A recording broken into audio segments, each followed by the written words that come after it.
This is a presentation of the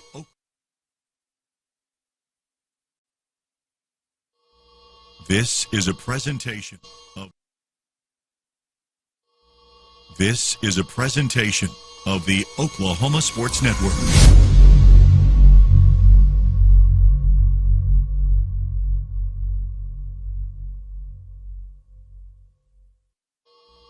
This is a presentation of the Oklahoma Sports Network.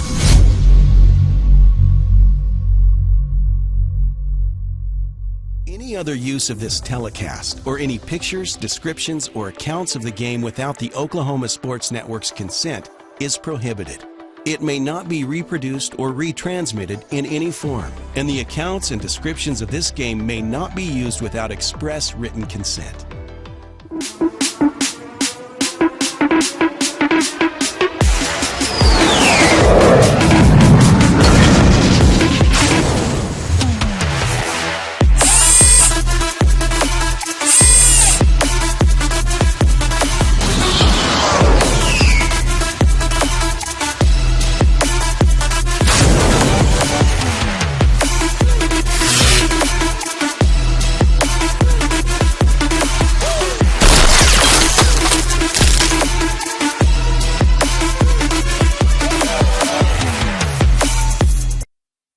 Everyone, welcome to the first home game for the Midwest City Bombers here at the newly, completely renovated Jim Darnell Stadium at Rose Field. We are near the Dick Evans press box.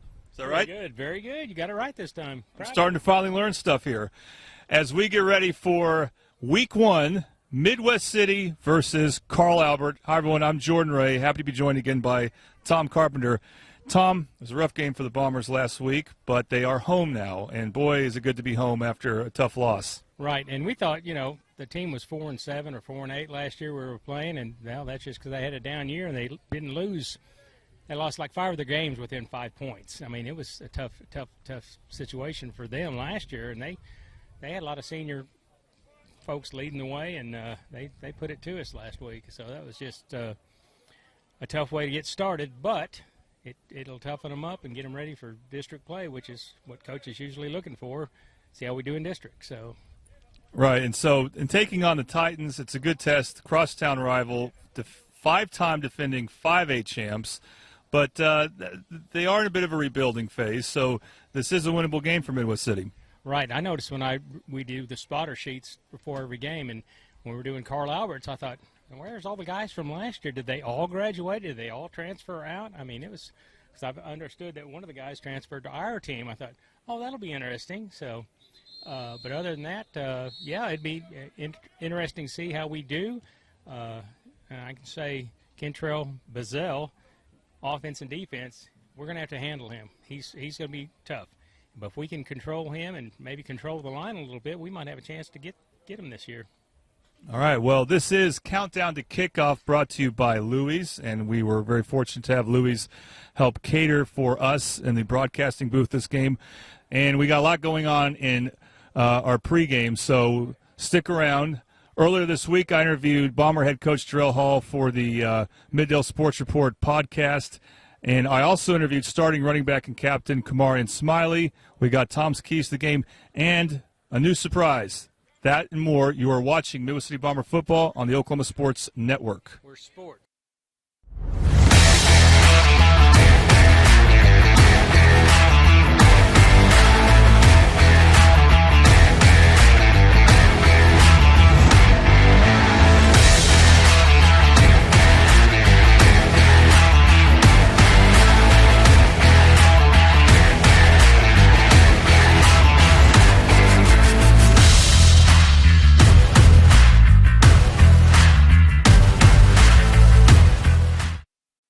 We come from different backgrounds, with diverse interests and unique learning styles. Finding classes that fit your individual needs isn't a challenge at Cameron University. A small campus and dedicated faculty ensures there's always someone close by to guide you on your journey. Your success is our success. Your education is our mission. At Cameron University, you're not a number, you're part of the family.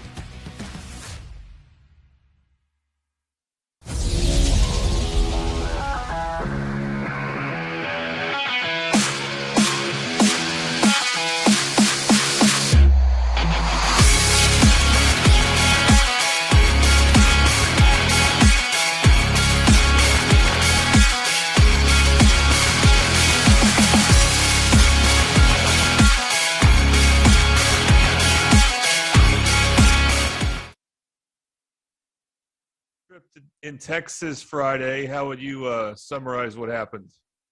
Well, I mean, I could summarize in many ways. I took a young team down to a hostile environment, I have some good points and bad points. I mean, we showed our youth in the way we performed because we were a better team than what we showed, but we kept having one guy or two guys make a bust, so couldn't get anything going offensively. When we did get it going offensively, we'd have a dumb penalty. Let's be real. We're at 35-yard line and we get a dead ball foul. It takes it back 15 yards. Get past it to the 30 again, and we get another one. So we can't afford those. And then, we kept our defense pinned. They were able to get a short field for many of their drives, and our defense held them to 3 field goals when they were on a 50-plus field. So I take those, and then the biggest thing I take out of it is they never quit on me. And that's what I told them on Sunday when we met is that, for all the bad things that went on, you never quit. I mean, if we start looking at how many of you guys raise your hand on this is your first start, over half the guys that played on Friday night was their first varsity start. So you got to expect some of that, and we did. I expect to perform better, but, they had 6,500 seats and a $72 million stadium, and it was, eyes wide open. And like I said, they never quit, and, we battled. Even after giving a kickoff up after on the second half, first of all, it was a bad kick because it should never be in that far in field. We never work it that way. But, they throw a flag on the penalty. We think it's coming back. And clearly, if you look at it on film, there were 2 big holding penalties that set the guy free, but they called neither one of them. They waved it off. So it is what it is. We learned. We got better. We took our lumps, and, we expect to come out swinging this Friday. It seemed like on the defensive end, they were ready. They had a game plan to, kind of trick you guys a lot with the screens and some of the handoffs that, it seems like you guys weren't able to read the handoffs the way they were going. Was that just something where the defense needed to adjust to that? No, it's basically playing selfish football. You tell your D lineman, how many times will all 4 of you guys be back to the same time ever? Never. Yeah. But we did it continuously. You got to know if all 4 of you guys back there and that guy keeps retreating, it's a screen. It's a screen all day long. Somebody's got to pull back. So that happens, and then backers, they can't stand on the other side of the linebackers. They got to rip and get through and find the back or receiver that's coming to catch the ball. So we did neither of those. And they did a good job of using our pass rush against us because that's our strong point is our defensive line. But, at some point we have to recognize that. So guess what we worked today? We were working on the screen. Yeah. Realizing that if that guy keeps retreating, we don't keep chasing him. We stop and retrace. Make him eat the ball. One guy keeps chasing, but everybody else stops and retraces. Linebackers rip and get under line, get through linemen, find the ball. So, like I said, every time something like that happens, you get better at it. Tricking, no, it's more responsibility. You had guys not doing their job. On the option play, there's a guy for the dive. There's a guy for the quarterback. There's a guy for the pitch. Well, the guy for the quarterback, if he goes underneath and goes for the dive, then there's nobody on takes the dive, then there's nobody on the quarterback. So now the guy that's got the pitch has to take up the quarterback. There's nobody on the pitch. You know what I mean? So, again, youthism and realizing that you have to do your job. It's a responsibility job, top control job. Do your job, we'll be just fine. On the offensive side, the struggle it seems to run the ball at first, and then also there's a couple times in the second quarter where after a kickoff, you guys had to call a timeout. Was there any communication issues going on with that? No, I can't really. I think we were just slow getting the play in, and some things we try to fix. If you go back and look at the tape, there's some reads that the ball should have been kept, and some reads the ball should have been handed off, and we didn't make the correct reads on it. If they're smashing the running back, then we should be keeping the ball. If that end guy, same guy of ours that should be taking the quarterback is chasing the ball away, then we should be keeping the ball. So It's a learning phase. No, it didn't happen like we wanted to. Line played decent at times, we got to make them right. I mean, there's times that they got the gap and we don't hit the hole like we should to, So it was enough blame to go around on everybody that got on the bus. So Yeah. our job is to continue to get better. And once an offense is a new offense, and it takes time. But for it to be successful, everybody has to do their job. I mean, there's times that we show hand sweep, and the guy that's faking the hand sweep doesn't pick up the guy coming off the edge. He kind of avoids him, and guess who he's going to sack? Quarterback. But if he does his job, then quarterback boots out, and we're able to throw the ball. So, and then we had some success. We fumbled the ball. So, like I said, young team playing a big-time game. We hope to keep improving. And that's our job as coaches, to put in drills that we need to put in to get better.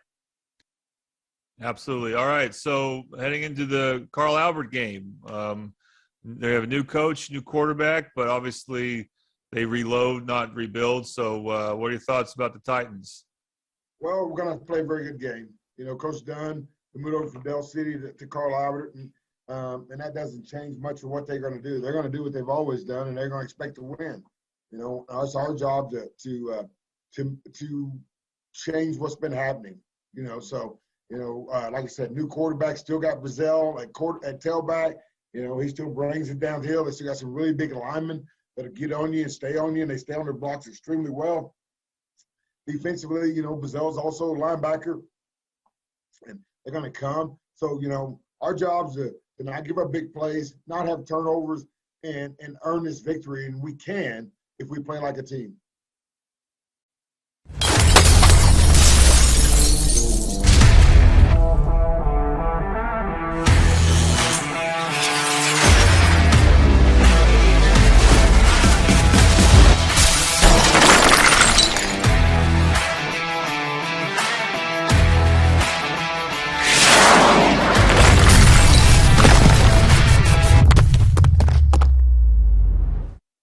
At F&B Community Bank, our team's #1 goal is serving our customers. From our low auto rates starting at 2.99% APR. To our free small business checking account, you can score big at FNB. You can even earn cash back when using your FNB debit card. So there's no need to play hardball. Because at FNB, you're the real MVP. Let our team serve you.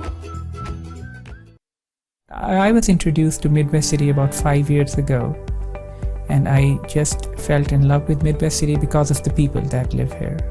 Traditionally, doctors have been caretakers, and over time that has fell apart. I take time to take care of patients. Patients want to be listened to. And to me, this is more than a job. I'm committed to Midwest City, and I want my patients to know that I've got your back.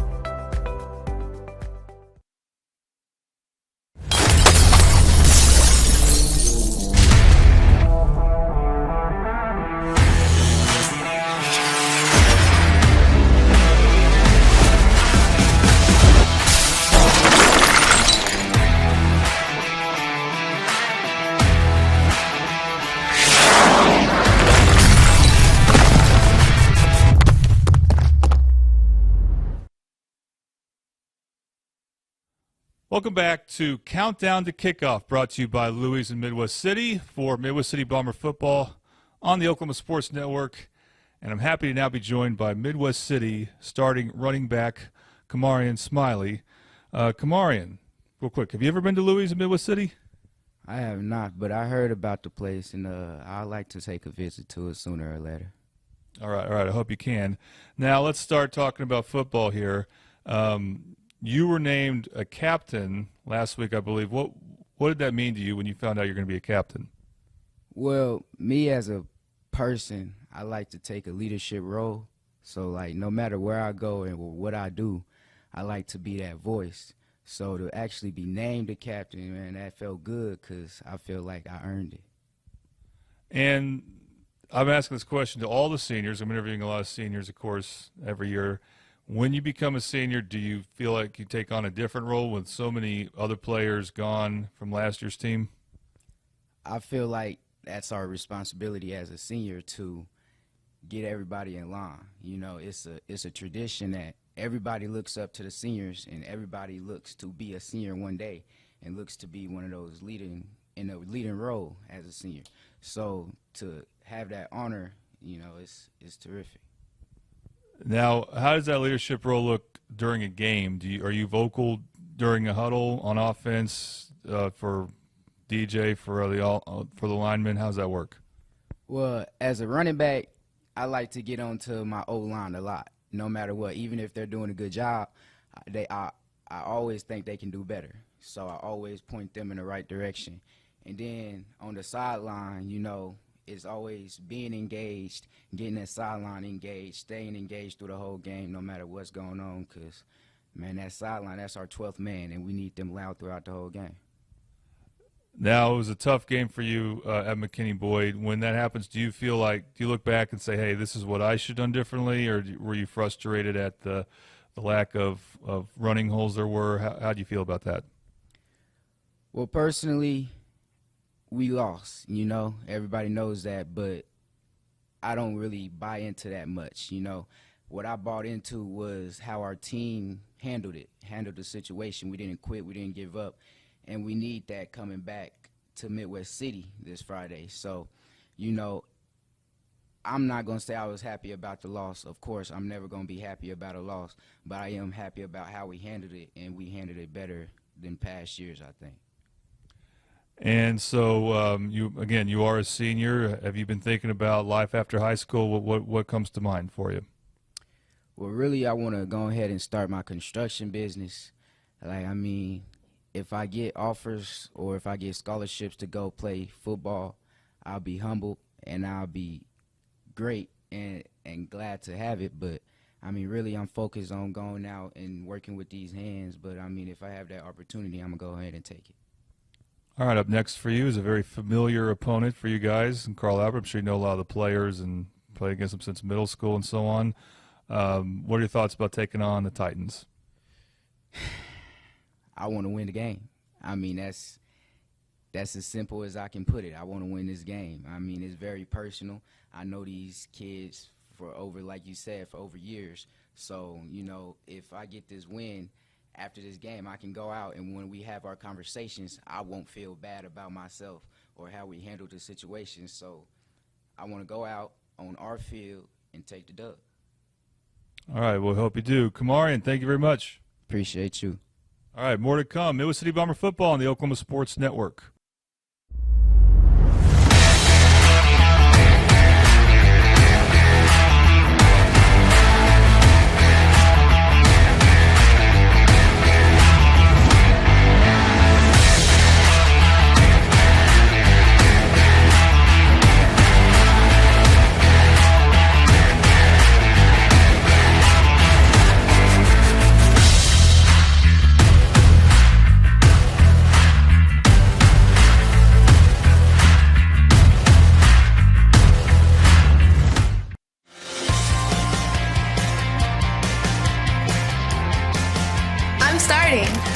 Moving in. All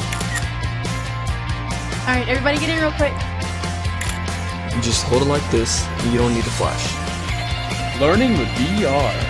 Finals, baby! You know I got this! I got an A! Nailed it! We did it! Rose State College. Going somewhere starts here. I do take a lot of time to listen to my patients. I sit down and spend time with them, get to know them, try to learn what their health goals are, what they hope to get from their visit when they see me, and really get to know them because that helps me come up with a care plan for them. Any new patient who is thinking about coming to see me, I'd like to help them be able to do all the activities, all the things they want to do. I'm Dr. Kidwell, and I'm here to take care of you and your family.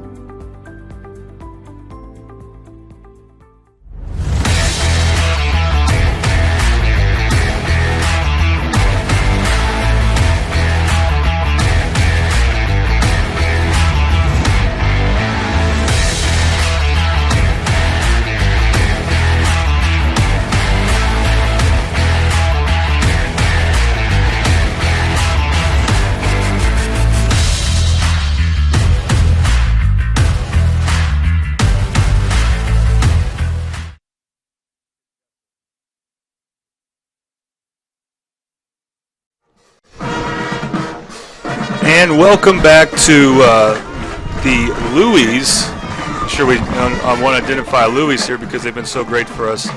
The Louis Countdown to Kickoff here on the Oklahoma Sports Network. Midwest City Bomber football on the Oklahoma Sports Network. Jordan Ray, happy to be joined by Tom Carpenter. All right, we're going to try something brand new here for Midwest City Bomber football. We're going to try to bring in a sideline reporter. Let's see if this works. We're going live right now to Tessa Durrell. Tessa? Hi, yeah, I'm here with your injury report for this week.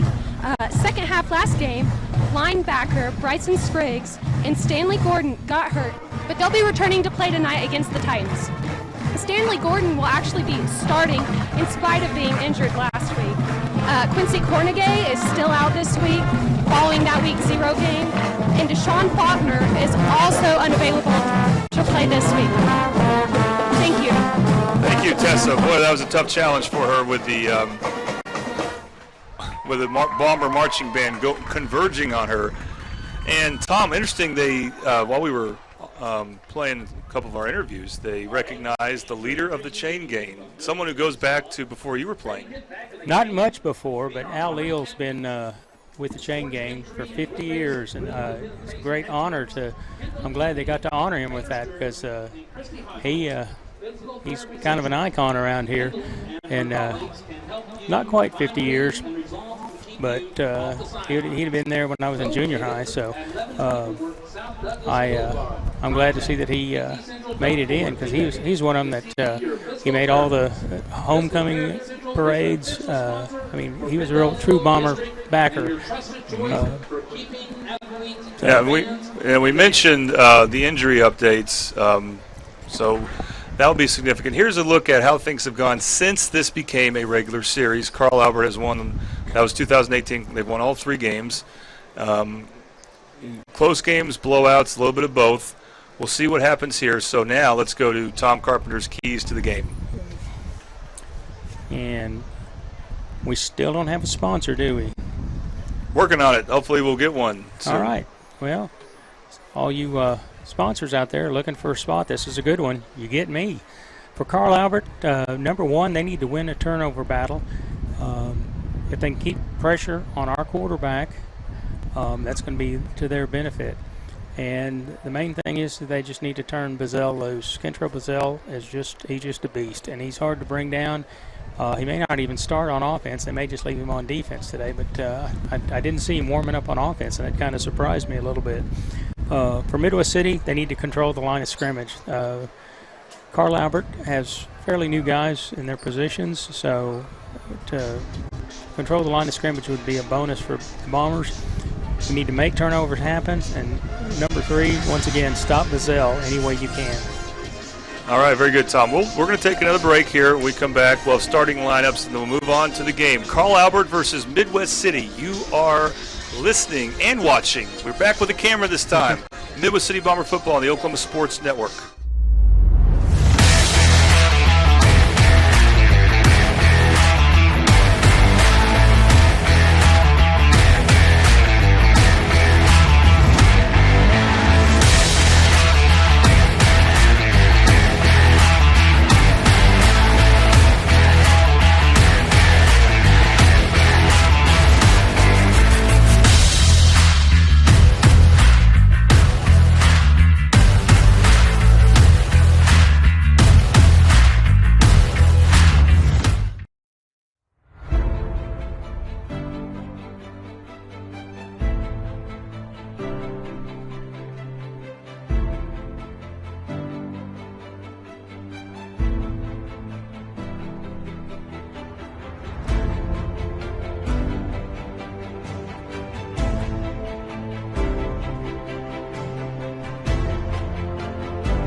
Hi, my name is Zach Knudsen. I'm an orthopedic surgeon in Oklahoma City. I'm a specialist in hip and knee preservation, in particular cartilage restoration, hip arthroscopy, minimally invasive procedures to try to salvage hips and knees and try to prevent them from going on to arthroplasty or joint replacement.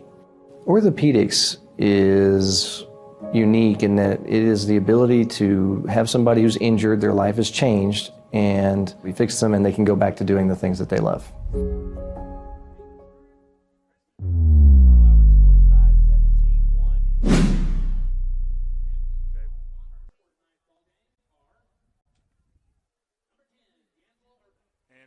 back to Midwest City Bomber football on the Oklahoma Sports Network. Welcome back to Midwest City Bomber football on the Oklahoma Sports Network. Working out some kinks still. And right now we have the coin toss going. And the coin toss is brought to you by Beach Hut Nutrition, located at 8123 Southeast 15th Street. For a healthy meal replacement, come to Beach Hut Nutrition. The regular captains for Midwest City, D'Angelo Irvin. Did I say that right, Irvin? Yes. Kamarian Smiley. He's only been playing for a long time now. Shamar Edwards, who was not at the pep rally, interestingly enough. And Juwan Dancy. Those are the four captains for Midwest City. They received the ball to start the first half last week against McKinney Boyd.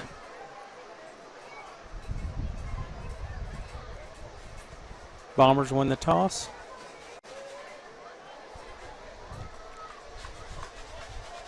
Will defer.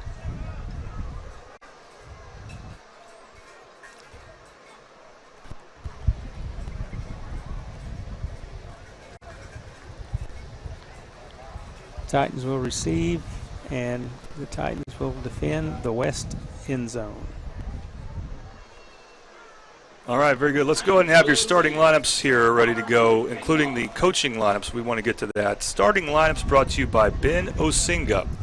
Let's get to Ben Osinga first. Ben Osinga, Allstate Insurance.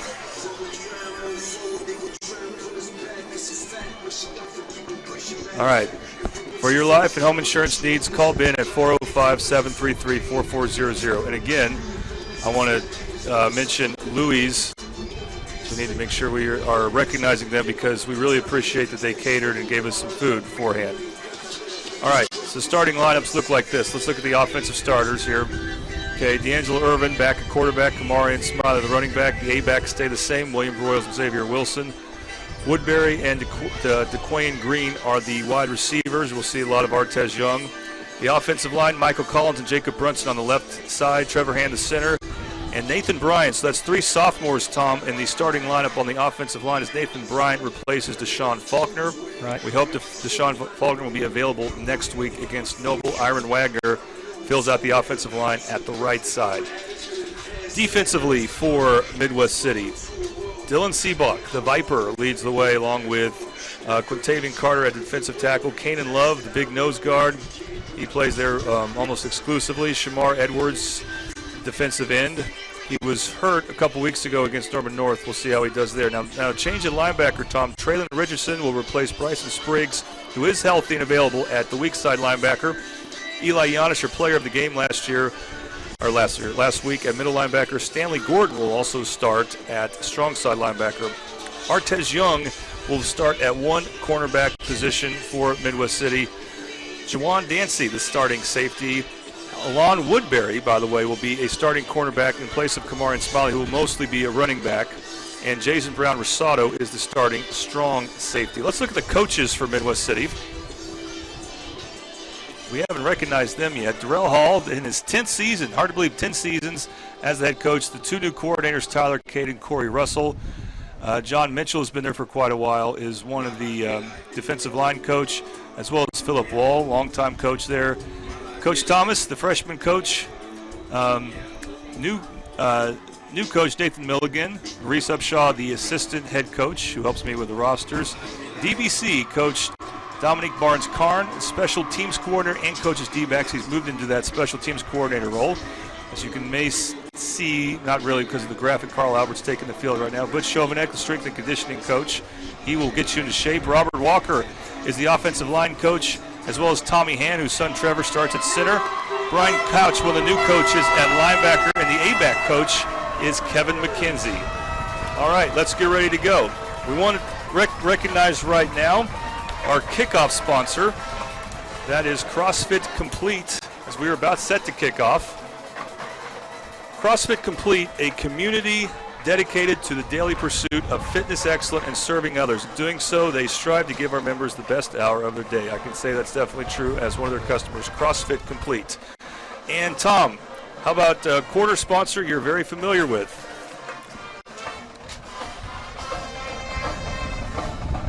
Squatchmo's Food Truck for master barbecued recipes. Come find Squatchmo's Food Truck on Facebook or Instagram or at squatchmos.com. All right, we're about ready to get started here. Let's pull up that scoreboard.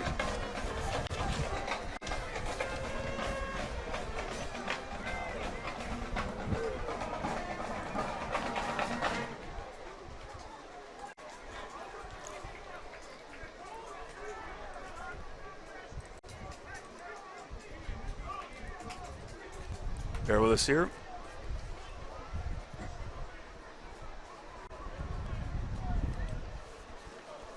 All right, there we go. All right, in a moment we're going to get clock camera up here. Caden Thompson's lining up for the kickoff.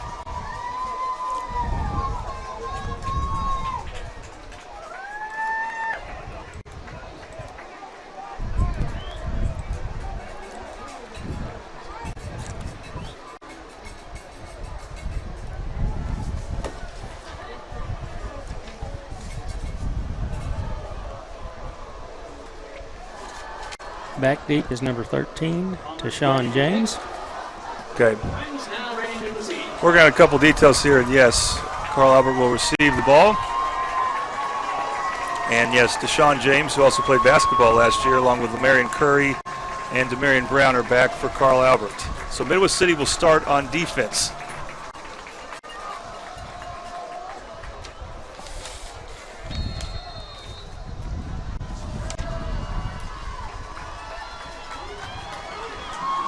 Kick down to the left side, and it's going to be out of bounds. Well, that's not close to what they wanted. It's not a good start. So good field position for Carl Albert. Their starting quarterback is Reed DeQuazy. So yes, Ben Harris finally has graduated, Tom. Who knew it could happen? People are going to be saying that about DJ Irvin, too, in a couple years. But they feel very good about Reed DeQuazy. Does Coach Mike Dunn, the brand new head coach. You might recognize that name. He coached at Del City for 4 years as the head coach. He switched to Carl Albert over the offseason. Yeah, DeQuazy's family pretty much all went through Midwest City. And he's back in this, taking the snap here along with Bazell, the running back. He's going to keep it left side. He's got Shamar Edwards chasing him, and he's finally brought down. Good pursuit on the Bombers. Gains about 2 or 3 on the play. Artez Young brought him down. And it'll be second down. So the first play for Carl Albert is a keeper by DeQuazy.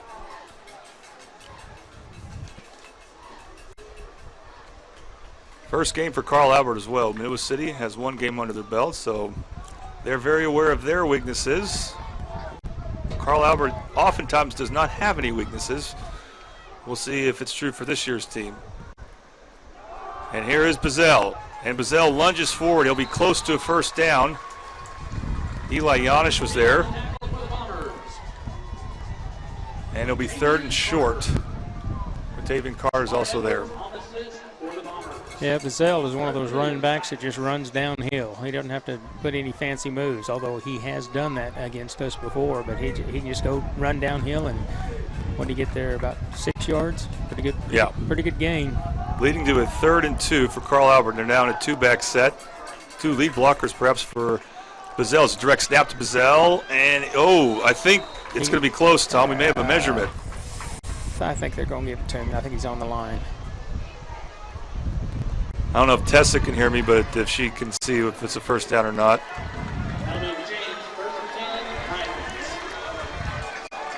Okay, it is a first down for Carl Albert. Right at the 50.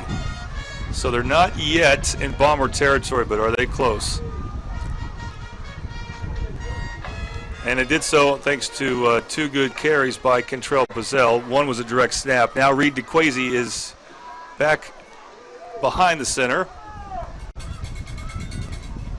Pass. First pass play is caught short in the flat and brought into Midwest City territory. That's Xavier Thomas. Jason Brown Rosado helped escort him out of bounds, but a gain of about, there was a flag on the play. It's against Carl Albert. Good, against Carl Albert. Looked like it was going to be 2nd and short coming up. Yep. Pretty good call. Pretty good call. That was pretty obvious. It was right in front of the officials, and they got it good. Got it right. Now, in previous times when Midwest City's played Carl Albert, they've given up. They've had these opportunities to get off the field with a first and long or a second or third and long, and Carl Albert somehow manages to get a first down. They had a big passing play for a first down at the end of the game last year when they won by 2 touchdowns, 41-26. So this is a golden opportunity for the Bomber defense. It's 1st and 21. Kwesny back to pass, maybe a screen. Bombers had trouble with the screen before. They were ready for this one, but not good wrapping, and so Carl Albert gets some of the yards back. They do eventually bring down the running back. It looked like, I don't know if that was Bazell, but no. That was Brown with the tackle. Sorry, Brown Rosado with a tackle. It was 17, I believe. That was Thomas. Sorry, Thomas with the reception. And they'll make it 2nd and 14. So a 7-yard gain, and Tom, again, you like to make that a 3-yard gain. Yeah, if he'd wrapped him up, he'd been okay. But he's just trying to arm tackle him, and you can't do that with these guys. They're too big and strong up top. 2 receivers on the right, 1 on the left for DeQuezi. Throws it deep, has a man, but overthrows it, incomplete, and it will be 3rd and 14. That's good coverage on that. Artez Young was there. Tell you what, though, the receiver got past him a little bit. It's hard to outrun Artez Young. Yeah, and he's probably watching that ball. He kind of DeQuezi lobbed it up there. Yeah. I think he was just hoping he'd run under it because he didn't quite have the timing down. That's what we can hope for this early in the season for Carl Albert. Ball's at the Carl Albert 41-yard line. They need to get to the Midwest City 45 for a first down. That makes it 3rd and 14. DeQuezi hands it off. He's got some running room, and he'll be tackled inside Midwest City territory. That's Bazell with it. That's enough yards to maybe convince Carl Albert to go for it. It will be 4th down, but 4th, and we're looking at about 3. Nope, here comes the punting team. Still want to be aware of a fake. Oh, yeah, but you're right. It looks like Mike Dunn will play the field position game. This early in the year, you don't want to make that kind of mistake on your first drive. Well, they're going to direct snap it to Bazell, so you got to be ready for anything here. As DeQuezi will line up as a receiver. They will go for it. They stopped him. And they will not get it. Looks like the Bombers defense strikes it big. First big play of the game. Eli Yanish was there on the stop, and a huge sequence for the Bombers, Tom. That was outstanding. Like I said, I think that's a mistake on Carl Albert's part, and that's the reason I said that up front, because it looked pretty obvious to me that they're going to give the ball up on R46. Kind of depends on how much confidence you have in your defense, too, against Midwest City's offense, which had a goose egg last game. And their first play from scrimmage. Timeout, Carl Albert. Now, Carl Albert called a timeout, so that's interesting. We'll see. I guess the Titan defense wasn't ready. We're going to take a quick break. You are watching Midwest City Bomber football on the Oklahoma Sports Network.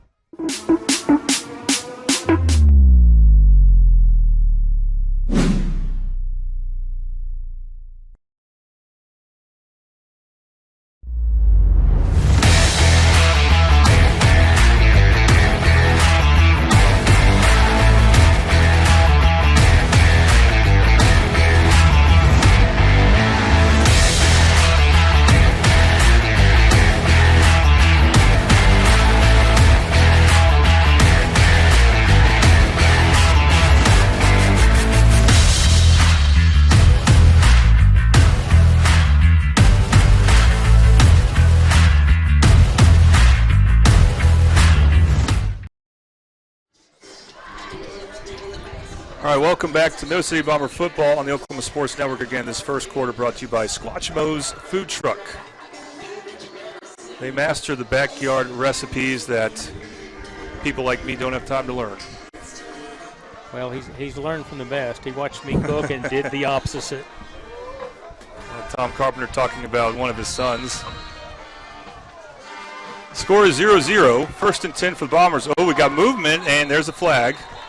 Tom, was Carl Albert drawn offsides? I think they drew him offsides. Yeah, that was good. That play was designed for that. They had a shift in the backfield, and then he set him. He can't move again, but I thought he was moving, so he jumped offsides. That makes an easy 1st and 5.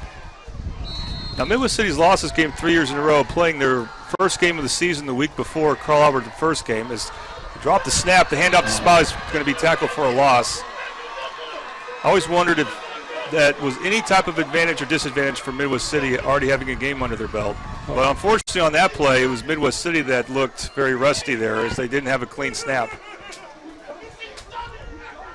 It's going to be 2nd and 13. So that was an 8-yard loss. And yeah, he probably should have just kept that and go around and in, just get what he could get, because that blew up too early. Well, that's something Coach Hall was talking about. This time he keeps it, and he has a bit of breathing room, and he'll bring it to about the 49-yard line. Pretty healthy gain. Got some good blocking in there. Yeah, good run for DJ there. Smiley was leading the way for him, too. And that'll set up a 3rd and very manageable here. We're talking 3rd and 2.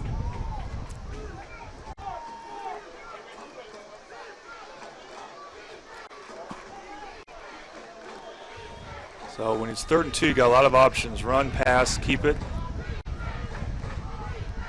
Urban with a man now to his right. I believe that's Broyles. He's calling an audible.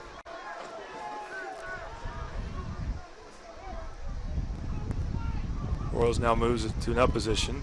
Urban's going to keep it again. He's short. And he's going to be short of the first down. He did gain a yard, so it'll be 4th and 1. Punt. Based on what you said before, I'm thinking you want him to punt.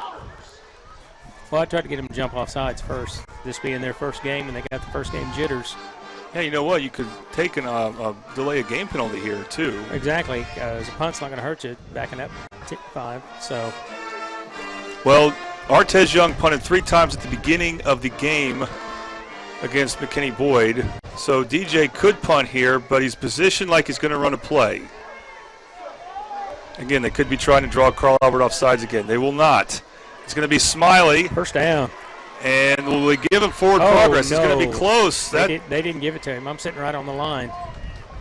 I don't know where he went down at, but it looks like it's going to be a turnover on downs. Well, you'd hate to lose that. There's a flag now. Well, that's going to change some things, whoever that's on. And the Carl Albert players, boy. It's on Midwest City. They're clapping. If that's not a first down, if it is a first down, they could then mark the penalty back, and it would be Midwest City Bomber football. But they're going to mark it 15 yards towards Carl Albert no matter what. And if they have the ball, that's really good field position. And this was a problem the Bombers had last game. That's probably a bigger problem than turnovers. Yeah, they did have 1 turnover. They had 2 turnovers, but 1 was late when the game was already decided. Carl Albert players taking a knee. Official timeout. They're going to discuss this one. And remember, it's early in the year for them, too.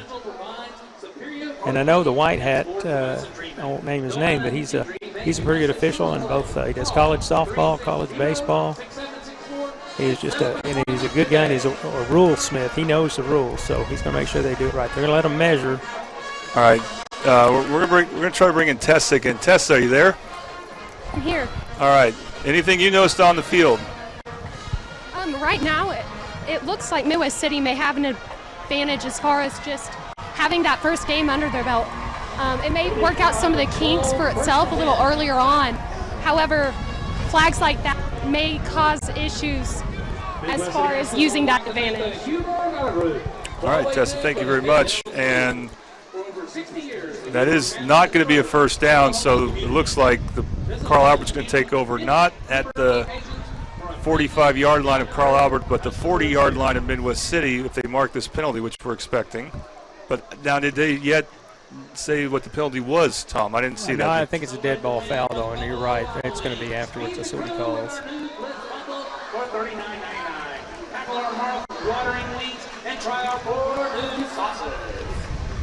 Well, they haven't marked the penalty off yet. They're fixing to. He's stepping it off. And now here we go. Dead ball foul. 15 free yards for Carl Albert. Yep, can't do that. Okay, so some pressure now on the Bomber defense. The big thing was the penalty sucks, but not getting the first down. And missing it by a couple feet. I'm sorry, I'd have had D'Angelo do that rugby-style kick and just kick it down inside the 10, and I think that would be to let our defense start now. They got 40 yards to pay her. It's going to be tough to hold them. Well, let's see what Carl Albert can do on their second possession. So both teams get stopped on 4th down to start the game. Forward lateral. Here's Bazell. Bazell, they miss one tackle. I see a flag on the field, and he'll gain about 2 after making one man miss. Oh, I guess you on can the far side. You can lateral it forward in the backfield. I forgot about it. It's like a pass. Well, I thought you were just making an observation there, not a. That will not be the penalty, whatever it is. But we've seen some penalties this game. One on Carl Albert, that hurt them, by the way, and one on Midwest City is sideline against Carl Albert. Sideline warning. It's just a warning. The play should count then, right? That means he gets second and about 6. So Bazell got 4 yards. He ran all over Midwest City, especially in the second half last year. He ran over a lot of teams. He was part of a 2 running back set that was very successful en route to a state title. DeQuazy with a keeper. And DeQuazy will get a first down before a host of Bombers bring him down, including Eli Yanish. Yanish and Seabach hit him pretty hard, so he'll remember that one for a while. Another flag.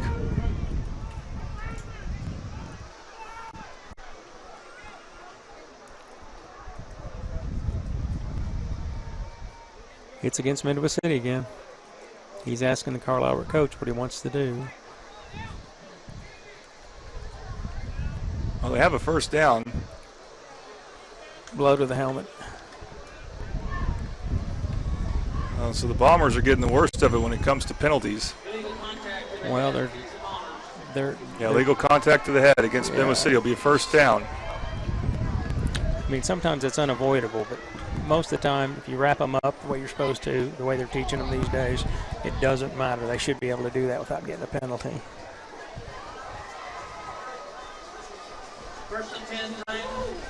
So it's going to be a red zone opportunity for Carl Albert. 1st and 10 at the 45-yard line. I blow the whistle, and we're going to have a timeout. All right, we'll be back in a moment. You are watching Midwest City Bomber football on the Oklahoma Sports Network.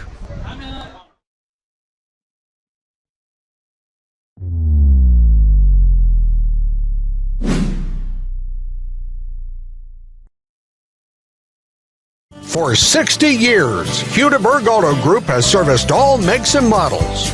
Hudeberg has combined hundreds of years of experience to better serve you. Hudeberg Auto Group uses the latest in technology and utmost customer care to get your vehicle back on the road safely and cost efficiently. And that tickles. Hudeberg Auto Group. You can count on Hudeberg. We'll give you more. You can count on Hudeberg. We'll give you more.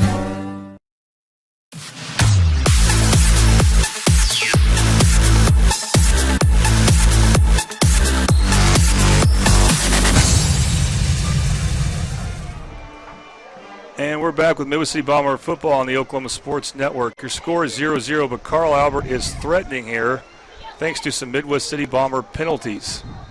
Dumb penalties. So here's DeQuazy, 1st and 10. He's going to keep it right side, and he gains about 4 on the play. We missed him in the backfield. Somebody whiffed back there. Maybe been Seabach, but at least he's getting in there. We need to get those guys in that backfield. Khalid Knighton brought him down. Keep pressure on him. One of the backup linebackers. Or take that back. He's one of the backup defensive linemen. And it'll be 2nd and 7. So not a lot of big plays this game as far as gaining yards and stuff. And we've seen turnovers on downs the first 2 possessions. Here's Bazell. He's met at the line, but he will surge forward. It'll be close but short of a first down. Another tackle for Eli Yanish. So he's very active. But you like whoever makes the tackle to get there a little sooner. Yeah, get him wrapped up and get him on the ground. Well, this could be 4-down territory again. Well, it definitely is for them. You never know when they want to kick a field goal here, but hopefully we get to that. Hopefully we get to 4th down. 2 running backs. It's going to be a direct snap to Bazell. He goes to his right, met by a bunch of Bombers. Ball on the ground. And we'll see where they mark it. I think it's going to be short of the 1st down, so we will see 4th down here. I thought we got that. That ball was on the ground. They were scrambling for it. I tell you, Tom, this defensive line from Midwest City has been solid, and again, you really look forward to when they can get Quincy Cornegay back, and then they'll really be at full strength. Yes, sir, and I hear he's close. Yeah, definitely want him back by the Lawton game, which is 3 weeks from today. Yeah, we will be on a Friday. We've got to focus on this game here. So once again, it's Bazell to get the direct snap. 2 running backs in front of him. DeQuasi lined up as a receiver. They move 2 men in motion to the left side. So now the lead blockers go to the left and they'll blow the whistle. There's a flag. Illegal formation. They were still moving. All that movement, Tom, it's risky to do it because of what happens here. I think they're going to kick a field goal now. Kicker for Carl Albert is Jacob Eddy.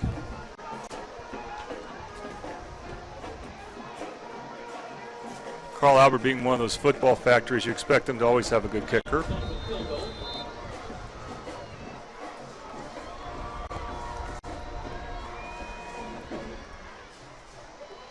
And here we go for a 3-0 lead. By the way, this is something Midwest City did well. They did hold McKinney Boyd to field goals when they got deep in Bomber territory. This kick is short. He may have got through. It goes through. It is good. And Carl Albert takes a 3-0 lead.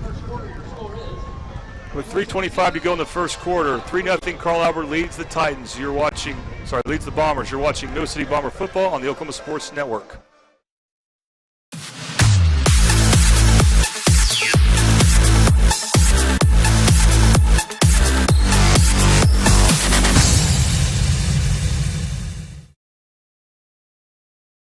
Central, what moves you moves us. Visit our Saturday injury clinic or call 405-360-6764. Ortho Central, it's in our bones to take care of yours.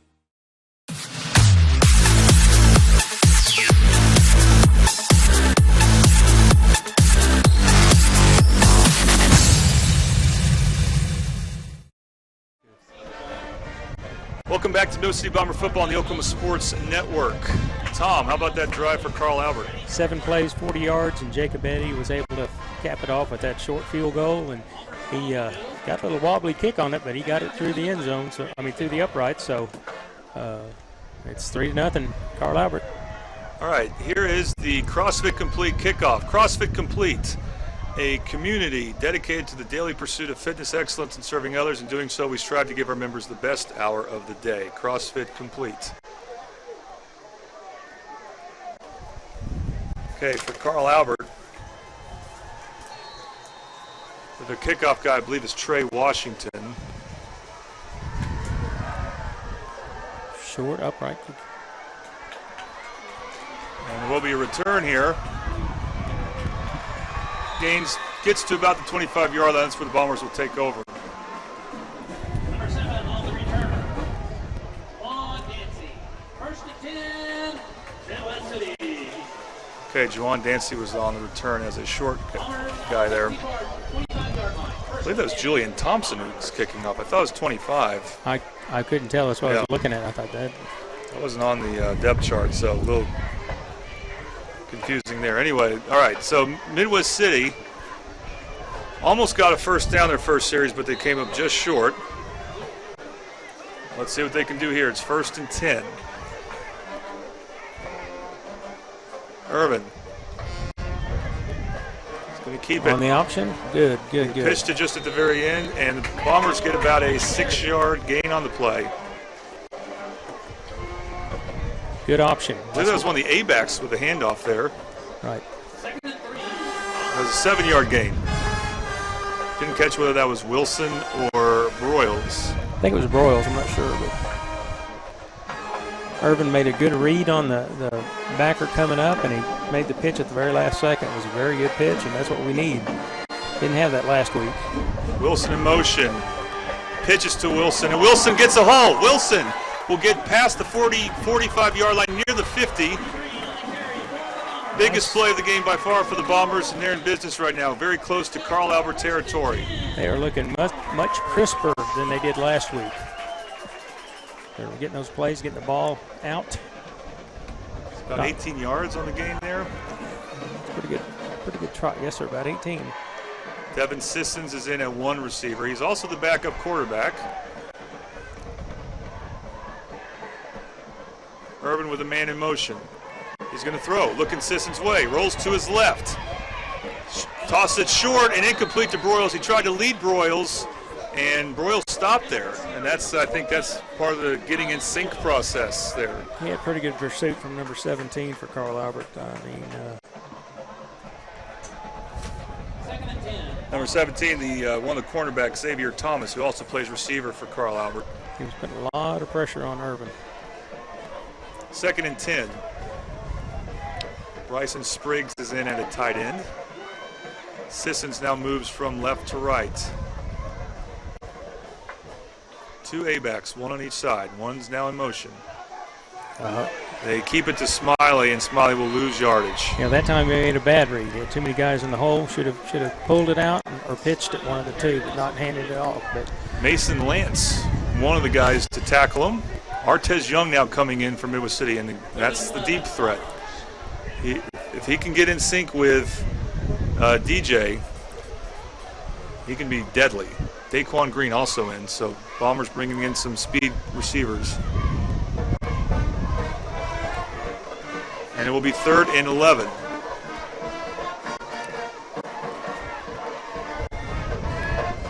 Urban to roll to his left. That's Young's direction. Fires deep downfield, overthrows him incomplete. 4th down. It looked like Wilson was the intended receiver, and expect Midwest City to now punt. Well, because they got that big gain with Wilson a few plays ago, they can flip the field here, which was a huge problem last week against McKinney Boyd, field position.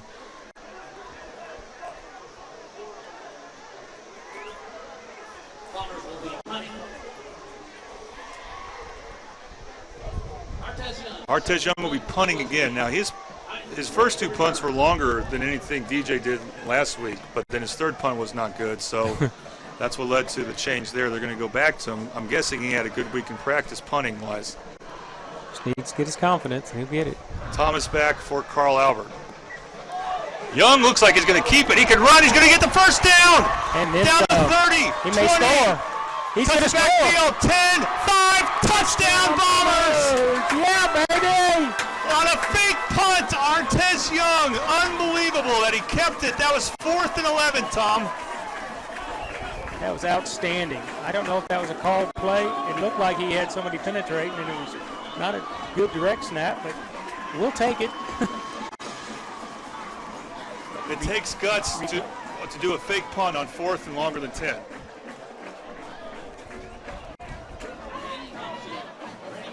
Okay, we apologize for not having a replay for this, but of course, if you're watching most ways, you can rewind a little bit through most ways to watch the Oklahoma Sports Network. What a run by Artez Young. Now KT on for the PT. Snap a little high. The kick is high enough. It's good. And Midwest City leads 7-3. All right. First touchdown of the season for the Bombers. They lead the Titans by 4. You are watching Midwest City Bomber football on the Oklahoma Sports Network.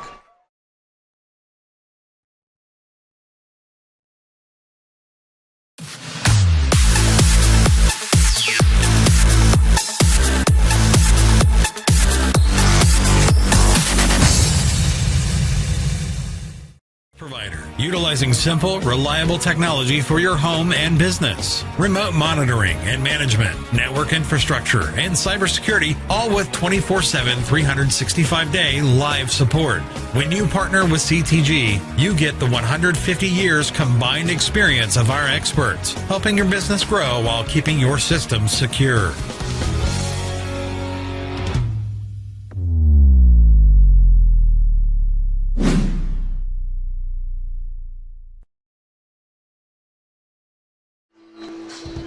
Rose Technology Group is your full IT managed service provider, utilizing simple, reliable technology.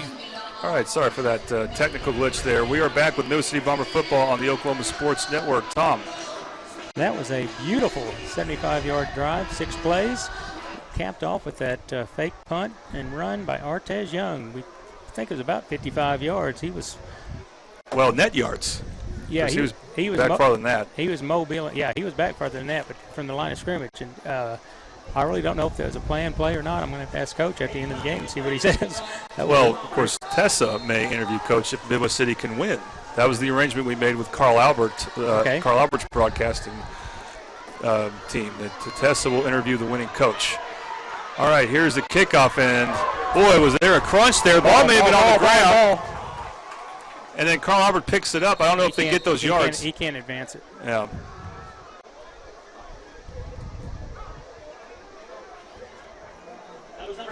That was Lamarian Curry who picked up the fumble. Sissons, the backup quarterback, got him. Bombers must have had Midwest City. Must have had control from it because they're moving the ball to where he's tackled the last time. So solid field position for Carl Albert. I don't know if the kickoff was what they wanted. They want to try to position a team where they can't get much of a return. Boy, that was a hard hit too.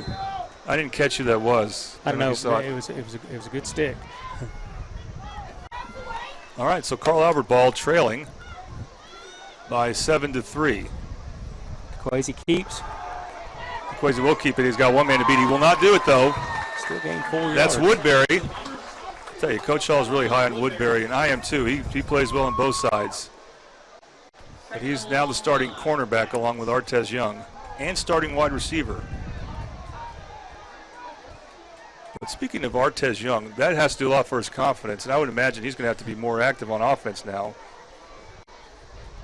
Only coming off on offense to rest because he's also the starting cornerback opposite of Woodbury. So it will be 2nd and 6 for DeQuazy and the Titans, trailing 7-3. Ball at the Carl Albert 40-yard line. They split Thomas wide. He's going to keep it again, and this time he's tackled in the backfield. No gain. But it's Shamar Edwards. Yes, Shamar Edwards with the play. That was good penetration on that. He is one of the best athletes on that defensive front. Really the best athletes on the team, period, but you saw why there. That was great pursuit by Shamar Edwards, who's one of the captains of this team. And that will be 3rd and 6. Bombers defense has to have some wind behind their back right now as they lead for the first time all season. Can they get a 3 and out? Tell you one thing, Carl Albert's done a lot of in 3rd and 4th down is direct snaps to Bazell. We'll see what they do when the next quarter begins. This is into the first. A good first quarter overall for the Bombers. They lead 7-3. You are watching Midwest City Bomber football on the Oklahoma Sports Network.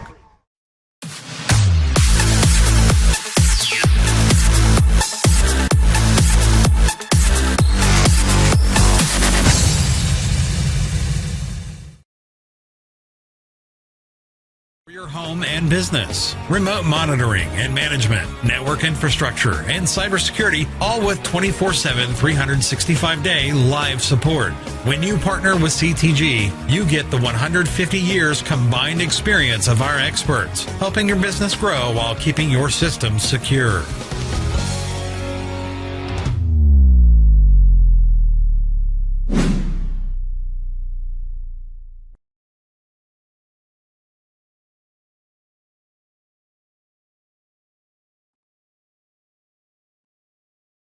And welcome back to Midwest City Bomber football on the Oklahoma Sports Network. Bombers lead the Titans 7-3 thanks to a fake punt return by Artez Young. And we'll see if Midwest City's defense can get off the field and get a 3 and out. It is 3rd and 6 for Carl Albert as they will reverse fields here. So, Tom, this is a lead in spite of some bad penalties for Midwest City, but their defense has held at times. Yes, and I'm saying this is a better feeling than we had at the end of the first quarter last week. So don't remind me. We're having some guys step up, though, and I don't know if we had some good heart-to-heart talks from the coaches to the players, but something's working out there because they're actually looking pretty good. So far, yes, absolutely. DeQuasi to pass. In the pocket. Pass is deflected. Oh. And incomplete. So close. Dylan Seabach, no surprise. We knew we'd call his name eventually. Gets the deflection. And it'll be 4th down. Carl Albert has not punted yet. They looked like they were going to punt. They ended up direct snapping it to Bazell. Midwest City stopped them. And that's how the Bombers succeeded their first series on defense. This time we expect a punt for Carl Albert. Yeah.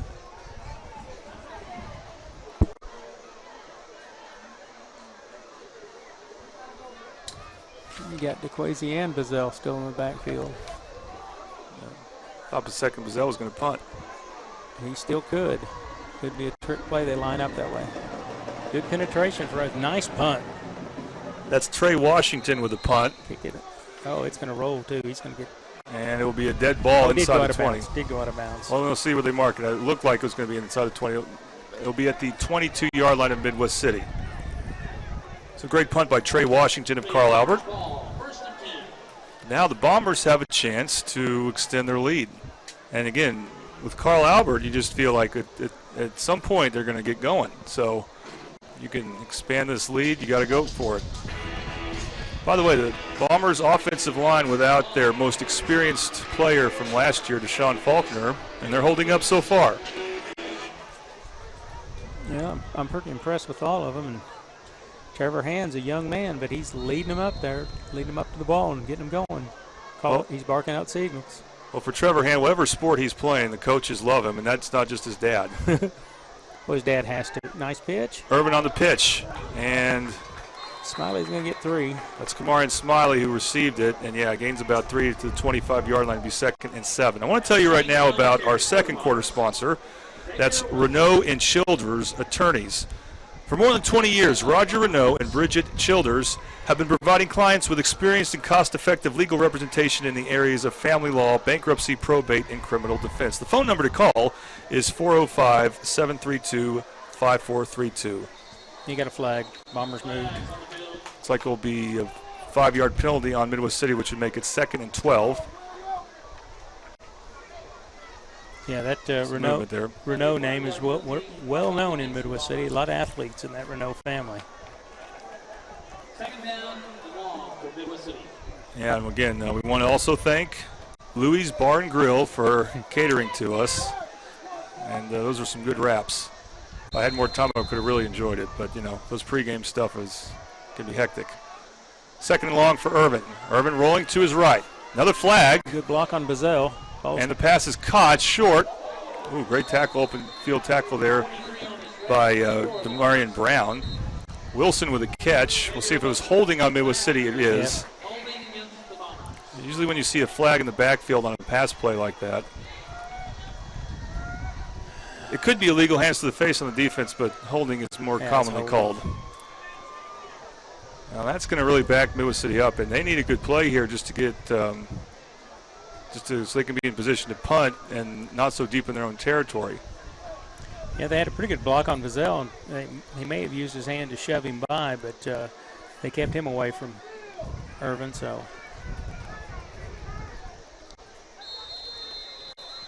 it'll be 2nd and 17.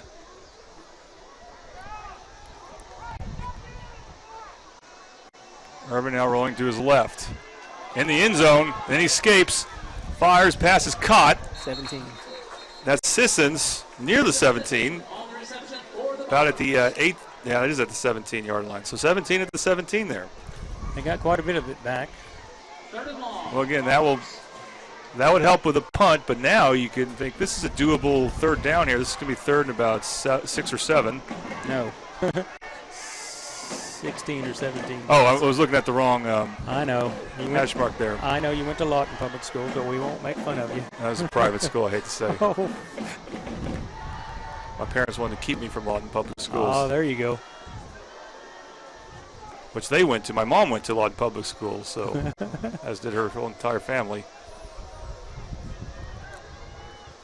All right, so 3rd and 14. Irvin rolls to his right. Can he get a throw off? Got some pressure. Fires deep downfield and almost intercepted. No, he threw it out of bounds on purpose. That's why I said almost.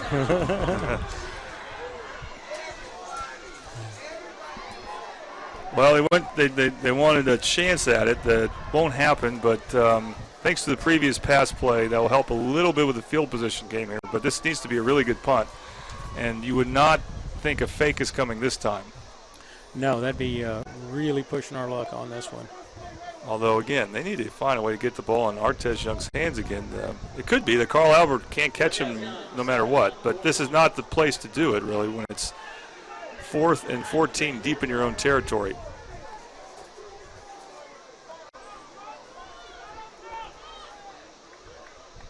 Looks like Thomas for Carl Albert's going to be planting himself at the 45. Good kick. Kick by Young, end over end. It's caught at the other 45, the Midwest City 45. And it'll be good field position for Carl Albert as he gets to about the 13, or gets to about 13 yards. Deshaun James. That's Deshaun James, I'm sorry, not Thomas. He's a good ball player. Really good athlete. The basketball coaches like him.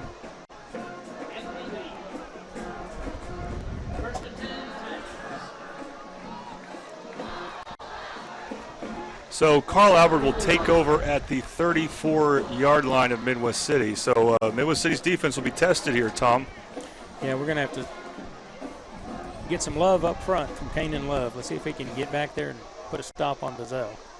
Well, you know, you don't call his name a lot, but the idea is he helps create lanes for his teammates because he's so hard to move. DeQuazy rolling to his left, stumbles, and he's going to lose yards as several Bombers got there, including Stanley Gordon.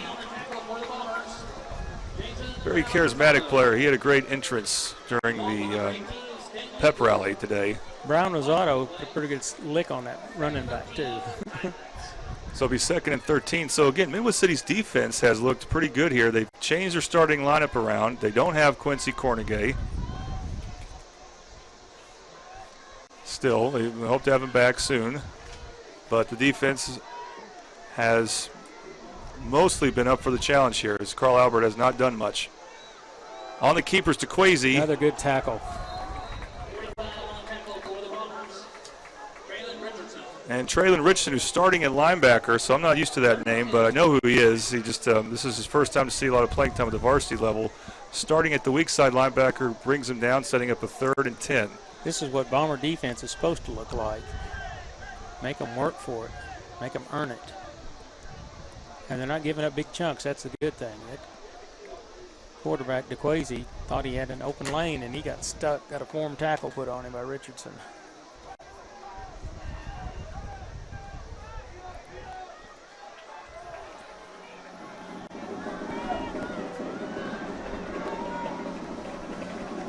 All right, 3rd down. Pass caught by James, but he'll go backwards.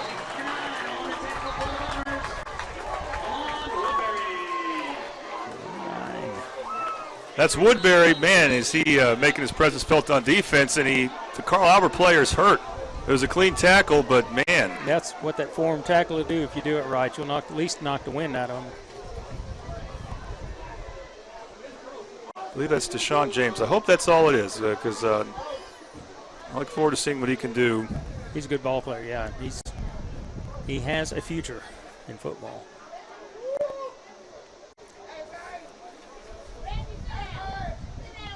All right, we're going to go ahead and take a break. You are watching Midwest City Bomber football on the Oklahoma Sports Network.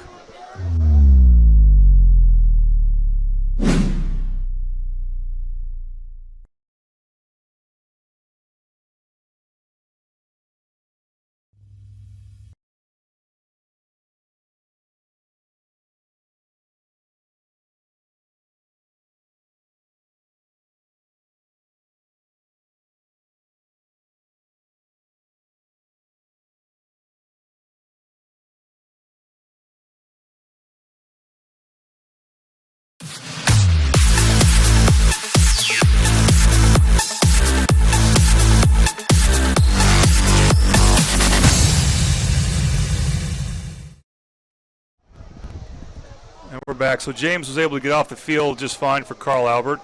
And now it's 4th down. Tom, that was a great defensive stance for the Bombers. Yes, it was. And, I mean, there was a lot of hard hitting and some good wrapping up. That's what I talked about earlier. They didn't wrap up in the first series or two, and now they're figuring out if they wrap them up, they can stomp them.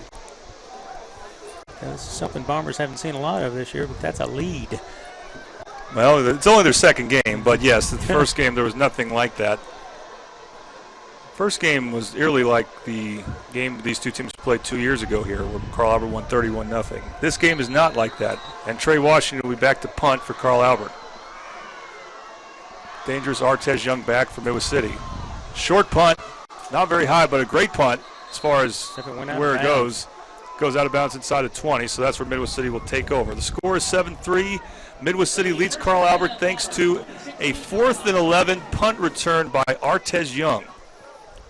So again, and I'll stop this after a while here, but I would love to see him get the ball again on offense. He actually, I believe, is out on the field right now.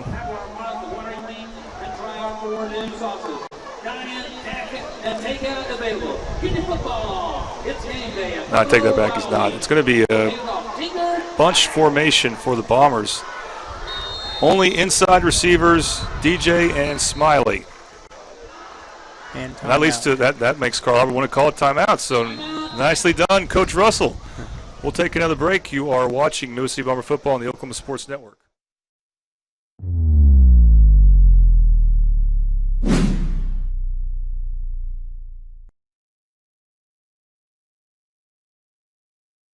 Here's our target. We're shooting azimuth at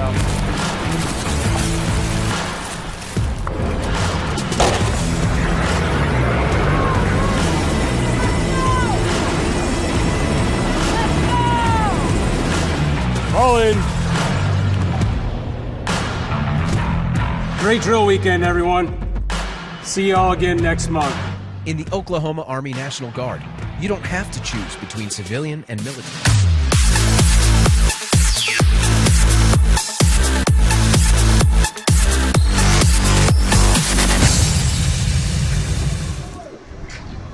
Back with Midwest City Bomber football on the Oklahoma Sports Network. Midwest City has the football and a 7-3 lead. Biggest story of the game, I think, Tom, has been the Midwest City defense so far. Well, that or our offensive line stepping up and getting some blocks. Getting some penalties, too, but I see your point. Yeah, those penalties are just ridiculous, but that's something they're going to have to learn not to do, because I know one of them was some kind of personal foul, and whatever that is, that's voluntary. That's not an accident. So Midwest City will remain in this bunch formation.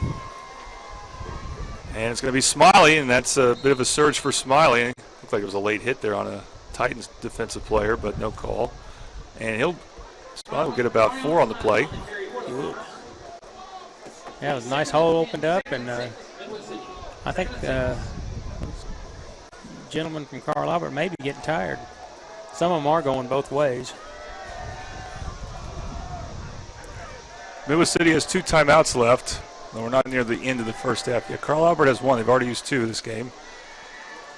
It's Smiley again. Smiley's surging forward to the 23-yard line. He needs to get to the 26 for a first down, so it's going to be 3rd and 3. Got another 3 yards, and that's, if you get 3 yards with pop, that's pretty good. 3rd and 3, Bombers.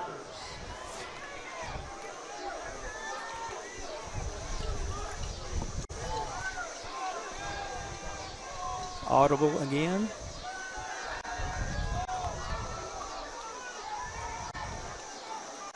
Irvin toss it to Broyles. Broyles on an end around, and he'll be close. We'll see what they give him for progress. I think it's going to be a little short. I don't know. Look where the official on the far side is pretty close. He's getting a good spot right here. I thought he got it. He went pretty far. Tessa, do you think he got it? Yeah, it's looking. Microphone cut it now. We're familiar with that issue there. They're going to measure. First down. They already called it. Wow. That's kind of the opposite of what happened in the first quarter there. But that's big, so Midwest City keeps the ball. Hopefully they can at least switch fields here. And that's going to boost those linemen. They keep getting that, keep getting it. Oh, movement, and they got him. And this, again, is the advantage to having played a game, which, again, did not mean anything for Midwest City the last 3 years. But that's because Carl Albert was just better. This year, as far as the players go, it doesn't look like either team's a lot better than the other. So that's when you rely on advantages like this, having some experience. Carl Albert's doing things for the first time, at least for a game. They've had scrimmages. Both teams have had scrimmages. Carl Albert, I think, went to Mustang. And they participated in another scrimmage in Tulsa. I forgot where it was, but played some quality teams. But that's nothing like actually playing the game. So it's going to be 1st and 5 for DJ and the Bombers. This is why I'd pull out one of those long pass plays out of my pocket. Just see what happens. And they're going to do it. Irvin to throw. He's open. Pass. Caught. First down. 50. One to beat. 30. Oh, he caught him. Oh, and he fumbled out of bounds, but it will be Midwest City ball with great field position.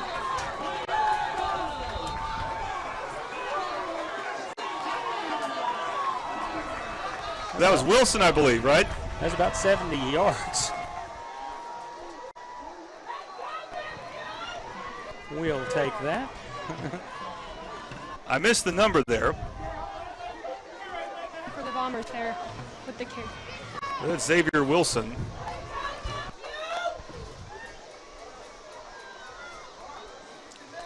Jory Washington now in at a running back position. I'm sorry, Jamarian Hamilton at an A-back position. Smiley at the running back. Ball's positioned at the 23. Smiley. Handoff is to Smiley. He's open. Smiley getting to the 16, 15-yard line. I'll tell you what, we had quite a block on that one. That would be 57. Kenneth Lafayette. He blew a hole and made a big opening for him to run through. By the way, now Jory Washington comes in as Smiley was asking for a rest. So I timed that a little bit off. Jamarian Hamilton is in an A-back. Bryson Spriggs is in at a tight end. And the Bombers are in business here as DJ's now starting to get some rhythm going. And when he gets some rhythm going, he can be dynamic. I think it's the confidence factor. This is Jory Washington. There he goes. Washington gets inside a 10. Strong run as he drags several Titans with him. Jory Washington, who spent some time at Del City during his high school playing career, is now back with Midwest City where he was as a freshman. And he's given them a 1st and goal.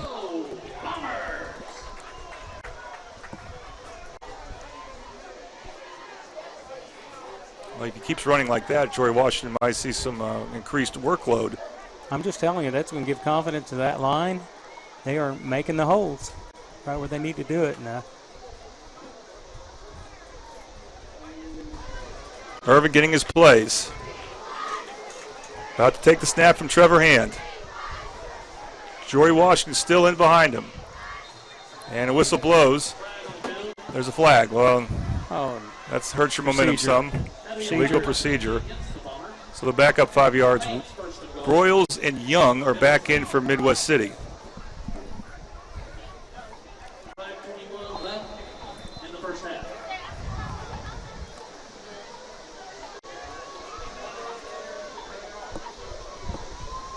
We're at 5:12 and counting in the first half. Midwest City still with 1st and goal.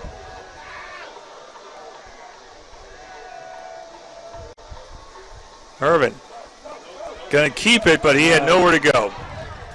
Got his helmet knocked off. Mason Lance, amongst other Titans, brings him down. And it's going to be 2nd and goal. He has to come out of play. His helmet came off. So we're looking at 2nd and goal now. And who's coming off? Irvin. Well, rules are if your helmet comes off, you set out of play. So Devin Sissons, now we remember him for a long touchdown to Artez Young, who's, by the way, split out to the left in a game against Deer Creek. It was during what some announcers call garbage time, but hey, Deer Creek was playing the run very heavily, and it was 4th and long. Good experience for him, too. He drops the snap. He holds on to it. Boy, that's the last thing you – when you get that chance to take a snap, dropping the snap is not going to endear you to the coaches, but thankfully he fell onto it. If you're Midwest City, you at least want a field goal attempt out of this. And it looks like that's what it's going to become. It's going to be 3rd and goal. Well, let's give him a chance here. Give him a shot. He did put Irvin back in. Yeah, it says 3rd and 12. It's actually Irvin is back in. Okay. Yeah, it's only had to be out for one play. 3rd and goal is what it actually is.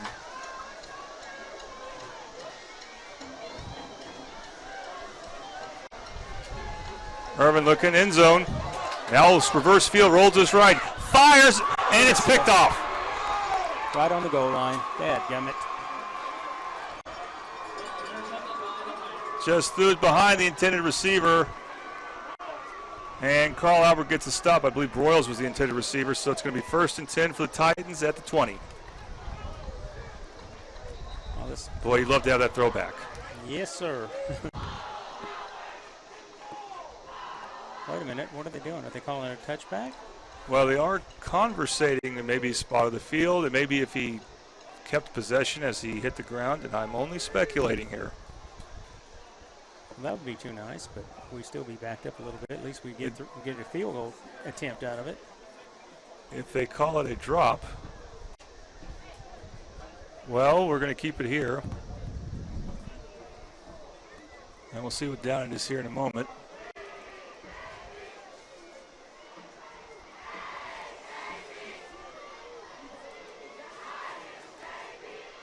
Iowa City leads 7-3 here. This is a big decision here.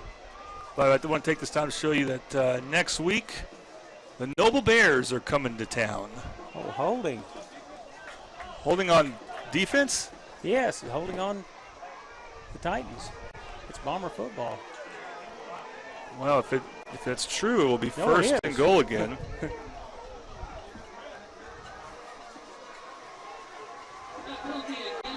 Half the distance, so it's six yards. Wow.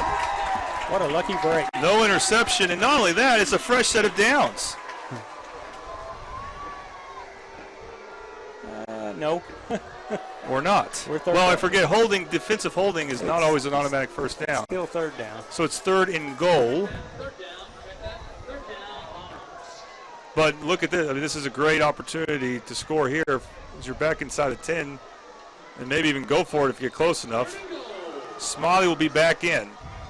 So that's a mistake that D'Angelo Irvin made that doesn't count. So hopefully he'll learn from it, but he's still not really officially a mistake. High snap.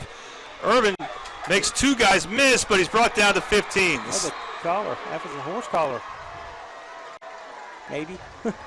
Am I wishing there? We're hoping for a horse collar on Isaiah Reed. I didn't see a flag. We're not going to get one. So now it's 4th and goal. My friend the white hat was right there, and he made the right call because it was close, but we're gonna go for it. Well, that is interesting. If they're not kicking a field goal, it shows you they may not be.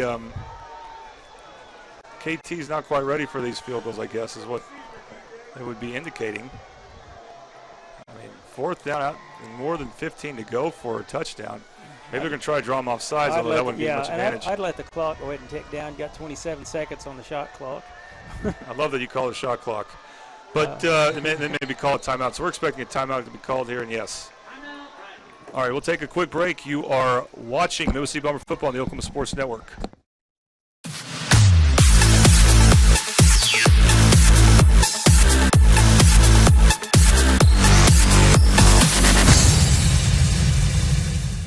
We come from different backgrounds, with diverse interests and unique learning styles. Finding classes that fit your individual needs isn't a challenge at Cameron University. A small campus and dedicated faculty ensures there's always someone close by to guide you on your journey. Your success is our success. Your education is our mission. At Cameron University, you're not a number, you're part of the family.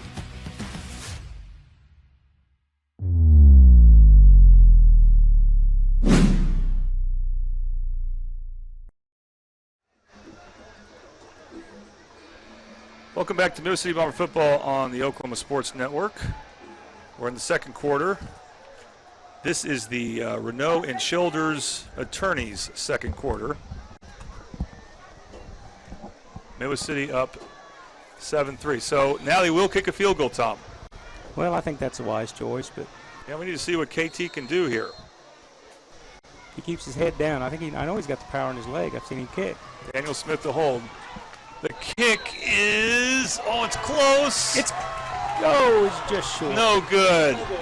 Golly. Yeah, didn't have a lot of arc on that one. And Carl Albert will take over 1st and 10 now. So no points for Midwest City. Well, they got close, Tom, but they had a illegal procedure penalty, and then I hate to pick on Trevor Hand because I like the guy, but there's some snaps that weren't being completed. Although the first one to Sissons may have been Sissons' fault. So it's going to be 1st and 10, Carl Albert. Now they're still taking over deep in their own territory. Midwest City chewed a lot of clock on that drive. Yeah, 2:35. We can hold them on this. Just don't let them break any big ones. And we have not seen Reed DeQuazy do a whole lot throwing the football, too. So that's something to look out for. At some point, they're going to need him to. Talking about Carl Albert, but the Bombers' defense. They're leery of our D-backs. We got some experienced guys back there. Here's Bazell. Bazell gets to the right side. He can't get to the edge. He cuts it back. And he will actually get a solid gain considering how he had no room. So he made something out of nothing there. And will move the ball pretty well, about 7 yards. Traylon Richardson with a tackle. And do we have a timeout? Oh, we have an injured player on the field. Who? Is that Juwan Dancy? At least he's sitting up. Hopefully he's not hurt too bad. Oh, I didn't see. Okay. Yes, Juwan Dancy. All right, we're going to take a quick break. You are watching Midwest City Bomber football on the Oklahoma Sports Network.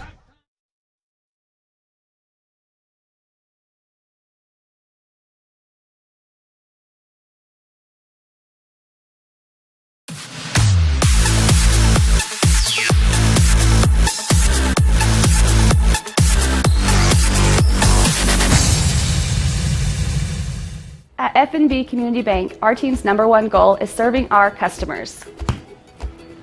From our low auto rate starting at 2.99% APR. To our free small business checking account, you can score big at FNB. You can even earn cash back when using your FNB debit card. So there's no need to play hardball. Because at FNB, you're the real MVP. Let our team serve you.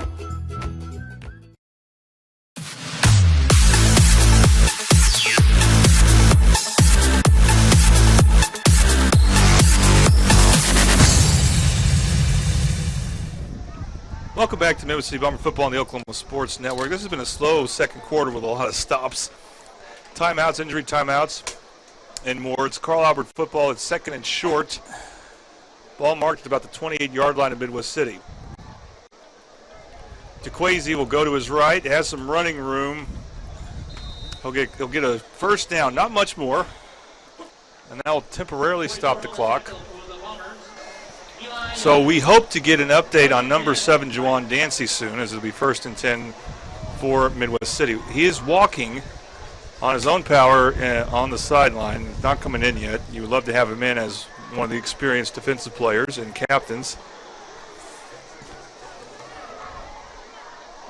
But not yet. So it's going to be a fresh set of downs for the Titans. Midwest City leads 7-3. Pass. DeQuazy to pass. Lofts it up short. Pass is caught.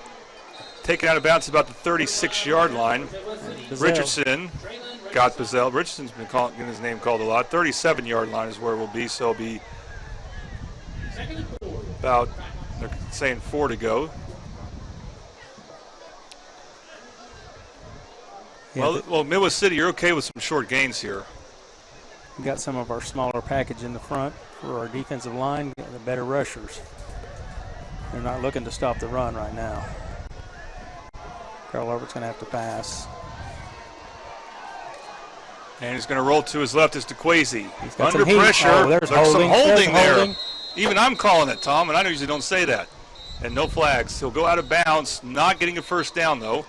Stanley Gordon and others were in pursuit. That was pretty bad. Well, there is a flag. I don't know if that was it, though. I didn't see a flag thrown, but there is a flag. And if you're Midwest City, you would love to take that penalty and drive the Titans backwards, if that's who it's on. I want to say in the game right now for Midwest City is number 1, Josiah Johnson, a freshman. Always good to see freshmen in from time to time. You don't want to see too many in, but if a couple can get in, that's means you got probably a very talented player. So it's not holding, Tom, but it is on Carl Albert. Illegal man downfield. And that can happen when the quarterback's scrambling for a while. An offensive lineman got caught downfield. So either way, Carl Albert's going to go backwards. What big penalty, though. Was there also holding, I guess? No. The PA announcer's having fun with this. This is second, and we'll just say really long, about 19? Forever. Yeah, they got to get to the 41-yard line to get a first down. 19 yards. Let's see what they're going to do. Minute 26 left. They better keep going to the air. Be nice to get a nice interception for a touchdown. You heard it here first, folks. Well, you know who's done that before? Juwan Dancy. Nope. They're going to run it with Bazell right side. They're just going to grind out the clock, go to halftime, happy with the score. Several Bombers bring him down.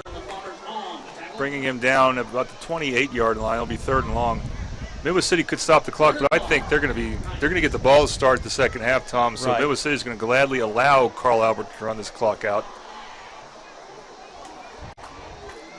Besides, you're still inexperienced at the free safety position, but we'll see. Hopefully, Dancy will be coming back in the second half. Josiah Johnson in right now again. So that's the first freshman we spot. So last year was Trevor Hand. Was the first freshman we spotted on the field. The year before that, of course, D'Angelo Irvin Jr. Yes, sir. There's the quarterback keeper. That's not keep it on 3rd down. They will not get the first down. They can run out the clock here as we're down to under 20 seconds, can Carl Albert. And we expect that to happen.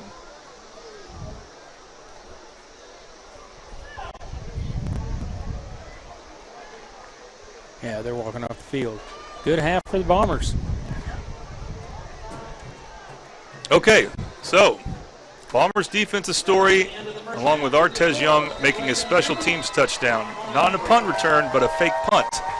And we're going to go to halftime now. You are watching Midwest City Bomber football on the Oklahoma Sports Network.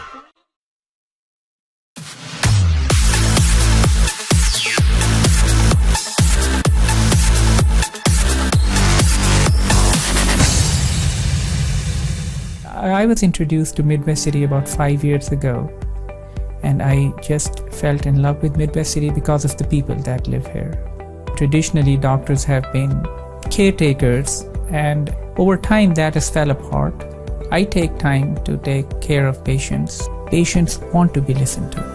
And to me, this is more than a job. I'm committed to Midwest City, and I want my patients to know that I've got your back.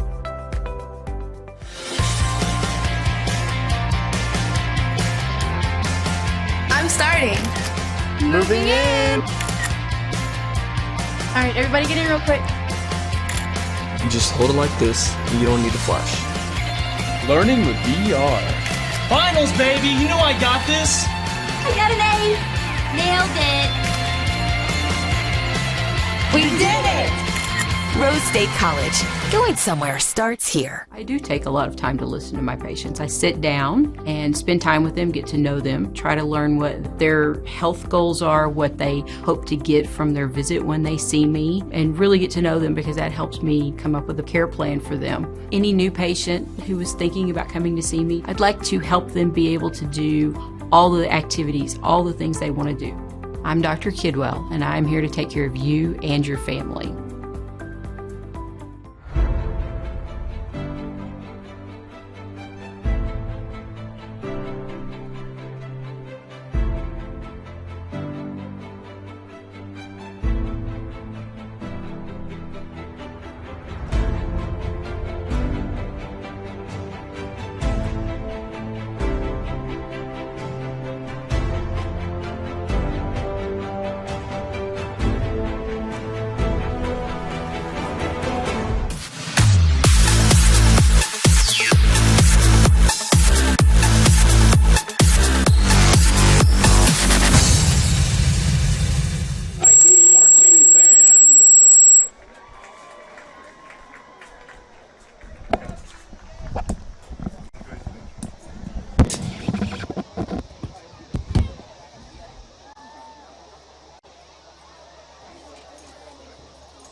performers for the week are Olivia Jackson, Matt King, Ben Hall, Everett Ryan, and Preston Rollins.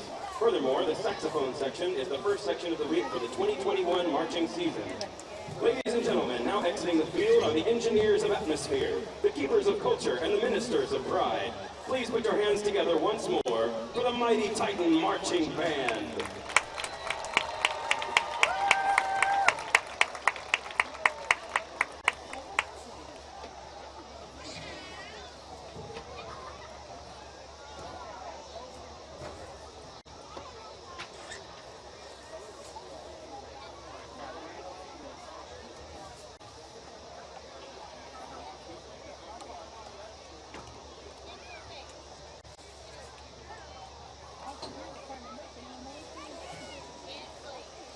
Once again, we proudly present the Bomber Band, the pride of Midwest City. This is our season debut. The band is led by drum major Faye King, and our drumline selection leader is Eric Alvarez. The band staff consists of Marty Marks, Mark Hensley, Angie Stevens, Bill Nisley, Carolyn Hosloff, Andy Brooks, and student teacher Jacob Harmon from the University of Central Oklahoma. This year's halftime is Season of the Sun. The band's opening selection was originally composed in Nicaragua by Rafael Gaston Perez, but rose near the top of the popular music charts all over the world, including the United States. In the early 1960s, we hope you enjoy the Bombers Band home version of Canado Caliente El Sol, featuring our trumpet soloist, Dakota Poe.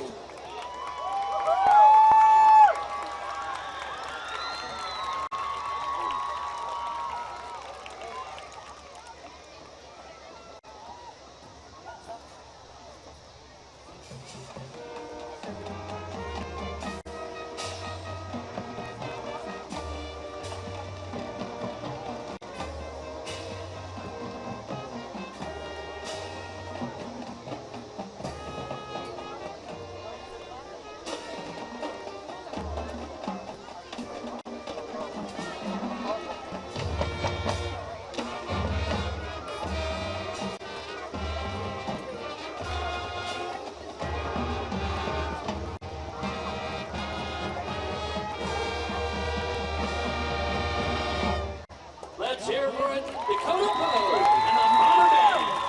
To close tonight's halftime performance, the band will play one of Stevie Wonder's greatest hits. Our version features our amazing drum line, who were recently honored by being invited to perform next week at the Oklahoma City Convention Center for all the mayors in the Oklahoma Municipal League. We also feature trumpet soloist Andrew Nisley on You Are the Sunshine of My Life.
I was introduced to Midwest City about 5 years ago, and I just fell in love with Midwest City because of the people that live here. Traditionally, doctors have been caretakers, and over time that has fell apart. I take time to take care of patients. Patients want to be listened to. And to me, this is more than a job. I'm committed to Midwest City, and I want my patients to know that I've got your back.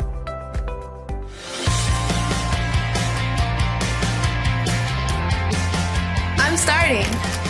Moving in. All right, everybody get in real quick. You just hold it like this, and you don't need a flash. Learning with VR. Finals, baby! You know I got this! I got an A! Nailed it! We did it! Rose State College. Going somewhere starts here.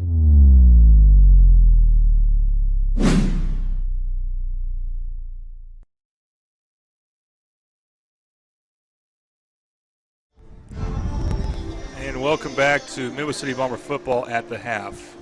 And here is your score. It is Midwest City 7, Carl Albert 3, thanks to stellar Bomber defense and a fake punt return for a touchdown by Artez Young. Let's take a look at Tom Carpenter's keys to the game here. And Tom, how does your keys to the game shape up compared to? They're making me look like a genius, but you know, Bazell has had some pretty good plays, some pretty good runs, but not. They've limited him. Not the breakout that I expected, and they're not getting the pressure as much. They did a little bit in the first quarter on D'Angelo, but D'Angelo Irvin, our quarterback, is really doing pretty well. He's had to scramble a little bit for his life, but he's doing a good job of it. He's actually reading the field a little better and gaining some yards. And to top it off is the number one I had for Midwest City was control the line of scrimmage, and I think we finally got it figured out how to do that, because we're blocking, getting some holes on offense, and the defense, they're not getting anything on defense hardly. I mean, they're making maybe they might make a 7-yard run, but then we'd stop them, and they'd end up not getting a first down, and that helps the Bombers in the long run. And so far, if it stays like this, we're getting the ball back. I can't wait to see what Coach Hall has in his little bag of tricks for this first series. Yeah, I agree. And the thing is, you talk about Coach Hall, you would think Coach Dunn will definitely have something in his bag of tricks, as the Titan offense just was, one drive thanks to penalties, really, and they have not done much. So, anyway, we'll take another break, and we come back. We hope to have an interview with Midwest City defensive coordinator Tyler Cade. He has to be really happy right now. And then we'll resume the game with the third quarter starting. You are watching Midwest City Bomber football on the Oklahoma Sports Network.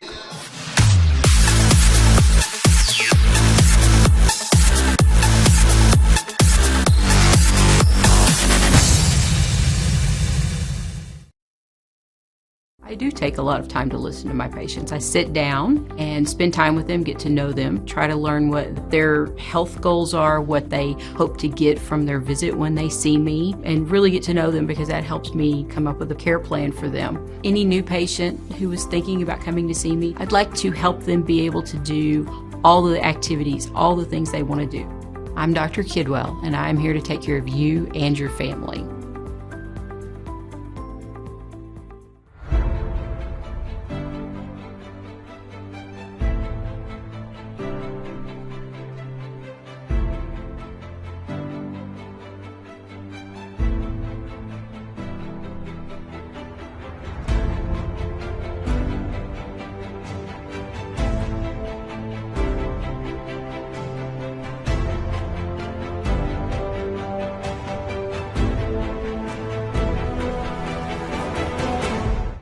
Hi, my name is Zach Knudsen. I'm an orthopedic surgeon in Oklahoma City. I'm a specialist in hip and knee preservation, in particular cartilage restoration, hip arthroscopy, minimally invasive procedures to try to salvage hips and knees and try to prevent them from going on to arthroplasty or joint replacement.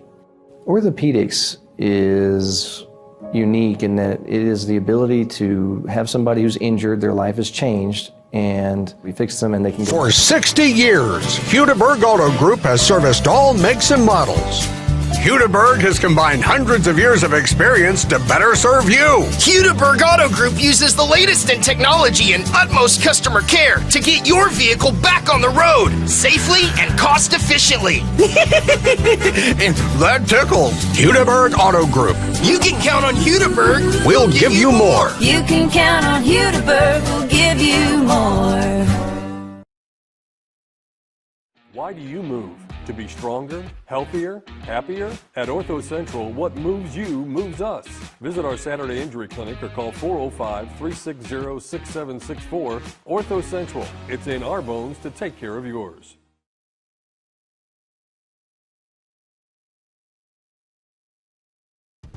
Coast Technology Group is your full IT managed service provider, utilizing simple, reliable technology for your home and business. Remote monitoring and management, network infrastructure, and cybersecurity, all with 24/7, 365-day live support. When you partner with CTG, you get the 150 years combined experience of our experts, helping your business grow while keeping your systems secure.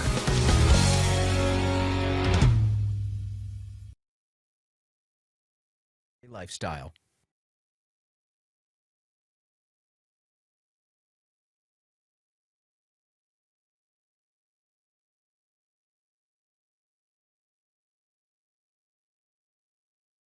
We come from different backgrounds, with diverse interests and unique learning styles. Finding classes that fit your individual needs isn't a challenge at Cameron University. A small campus and dedicated faculty ensures there's always someone close by to guide you on your journey. Your success is our success. Your education is our mission. At Cameron University, you're not a number, you're part of the family.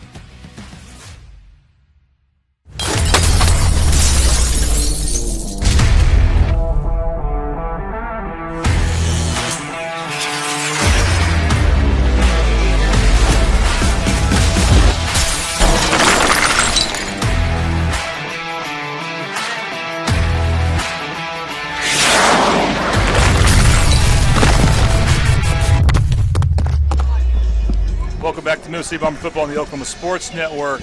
Our sideline reporter Tessa Durrell has the defensive coordinator with her. Let's go there now. Tessa, are you there? Sorry, Coach.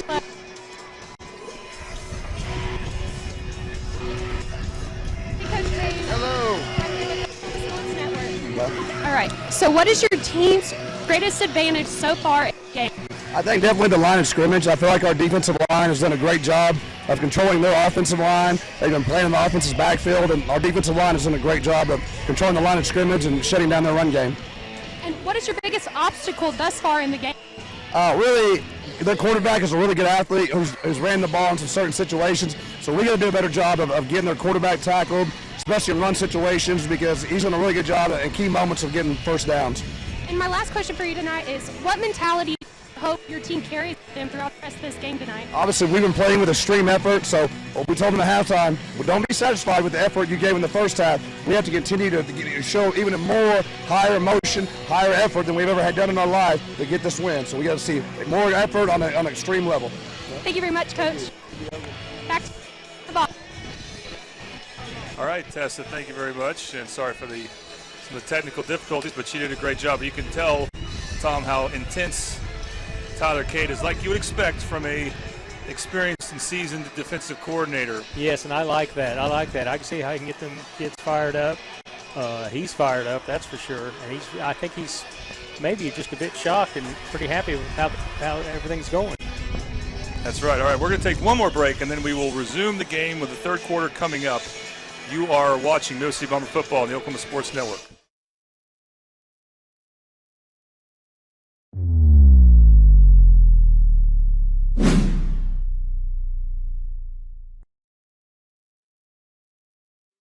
At F&B Community Bank, our team's #1 goal is serving our customers. From our low auto rate starting at 2.99% APR. To our free small business checking account, you can score big at FNB. You can even earn cash back when using your FNB debit card. So there's no need to play hardball. Because at FNB, you're the real MVP. Let our team serve you.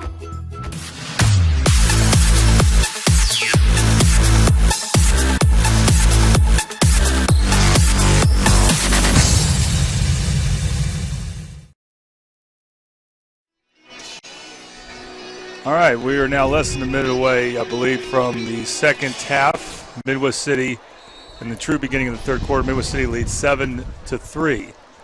All right, Tom, any thoughts before we get going? Well, I'm kind of excited that we're receiving the ball first thing. Keep the momentum on our side and not let it get away from us. Yeah, technically, Midwest City's offense does not have a touchdown yet. But one thing they have done in the first half, they had a couple of good drives where they were able to control the ball. They did get inside the 10 once, and so they were able to burn some clock that way.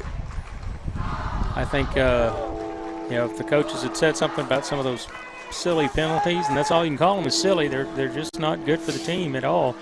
That's one thing that was probably the biggest negative for Midwest City is the penalties.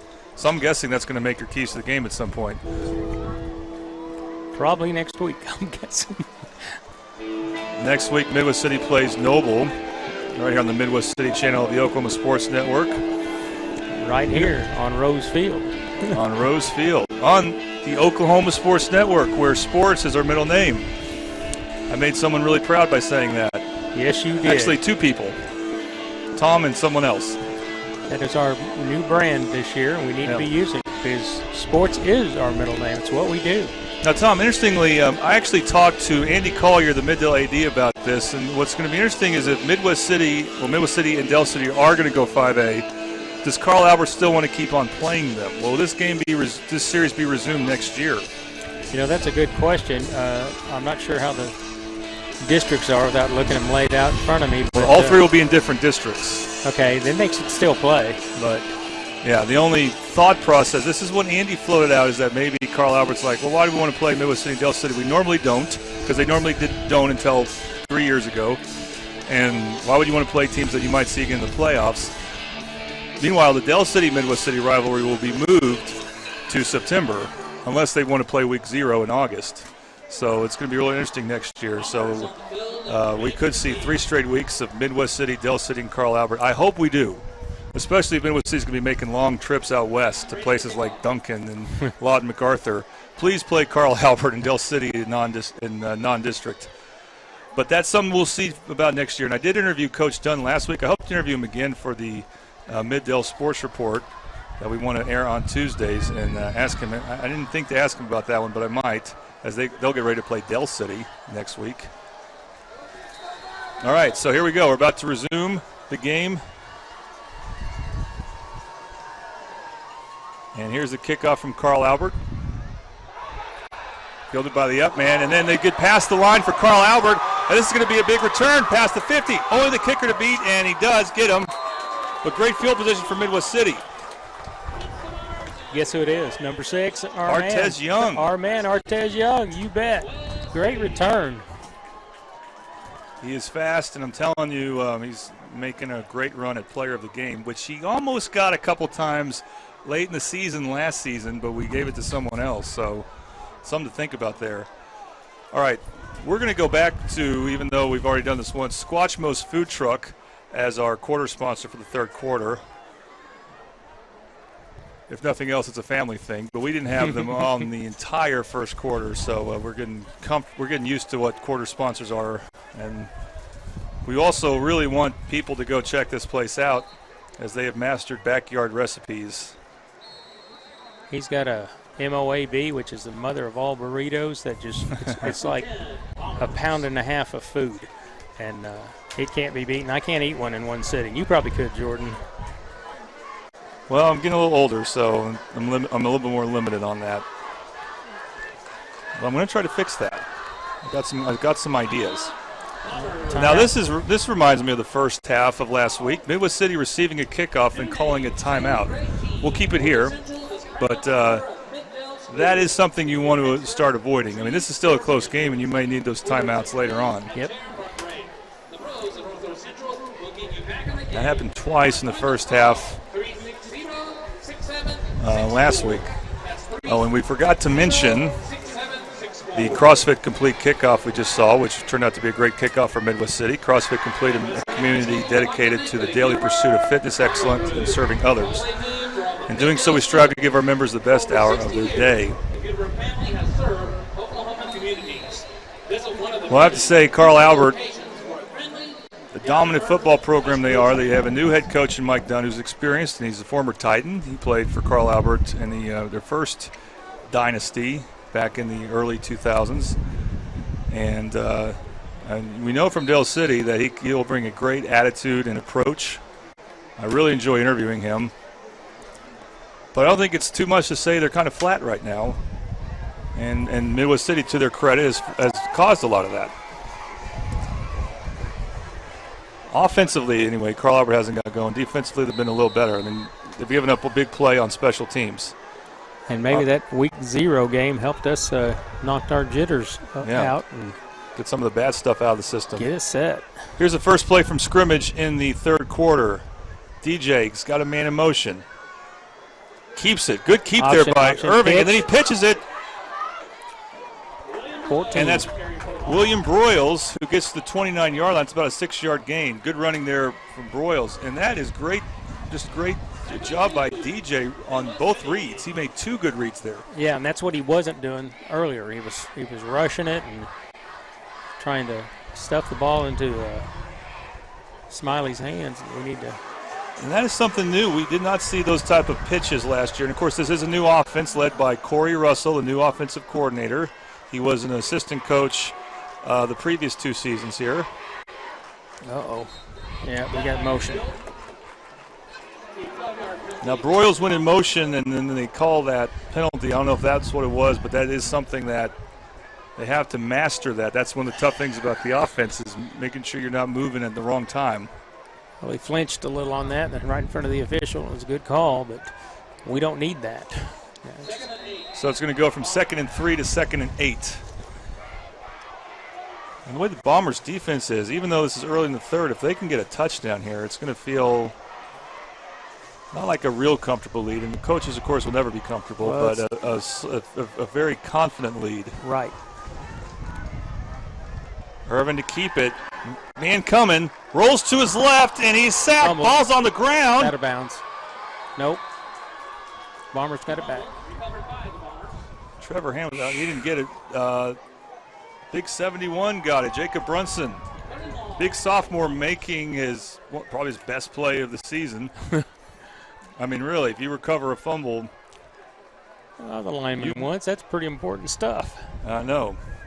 I'm not saying anything negative about it. I'm saying if you recover a big fumble there, that's the play of the season so far you've made. That saved us. We lost yards, but still we kept the ball and kept the field position. That's probably the most important part of all of that. Field position, huge there. If Midwest City can't get a first down here, at least they could pin Carl Albert deep potentially. We'll see what they can do here. It's now 3rd and 13. It was 2nd and 3 a moment ago. Wilson in motion. Got a blitz. Irvin fires. Oh, it's dropped. That's Daquan Green. We don't call his name much. He's a starting receiver, and he won't play as much if he keeps doing that. And he had some running room, too, if he could have caught that. He could have caught that. He might have made the first down. If anything, we at least got better field position. But let's see if we can get him back on this. By the way, in talking with Coach Russell, this is now going to be 4th and 13. After the game last week, he did talk to me about, first thing he mentioned as being inexperienced wasn't the offensive line, it was the wide receiving corps. That's where his concern was. All right. High snap for Young. He's got plenty of time. Gets off a high punt. Gives his teammates plenty of time to get there. It's going to be inside the 10. Can it stay inside the 10? Yes. What a punt. 4? That's what it looks like. 4-yard line. So Carl Albert's got 96 yards to go to get to pay dirt. So that's a great punt after a frustrating 3-and-out for Midwest City. It was not a 3-and-out, but it was close. No, we had and 1 first down, I think. Yeah, it was 5 plays. But that was a great punt, and it pinned them back. And let's see what that defense can get going right now. One guy in contention for player of the game is Alon Woodbury, number 9, the near side cornerback. I'd like to see him do something on offense, though. I don't know if he'll get a chance to, but we'll see. Quick pass. Quick throw. Oh, Woodbury whipped there, but then Stanley Gordon brings down the wide receiver, and it'll be a minimal gain. 17 was the... Yeah, that's Xavier Thomas.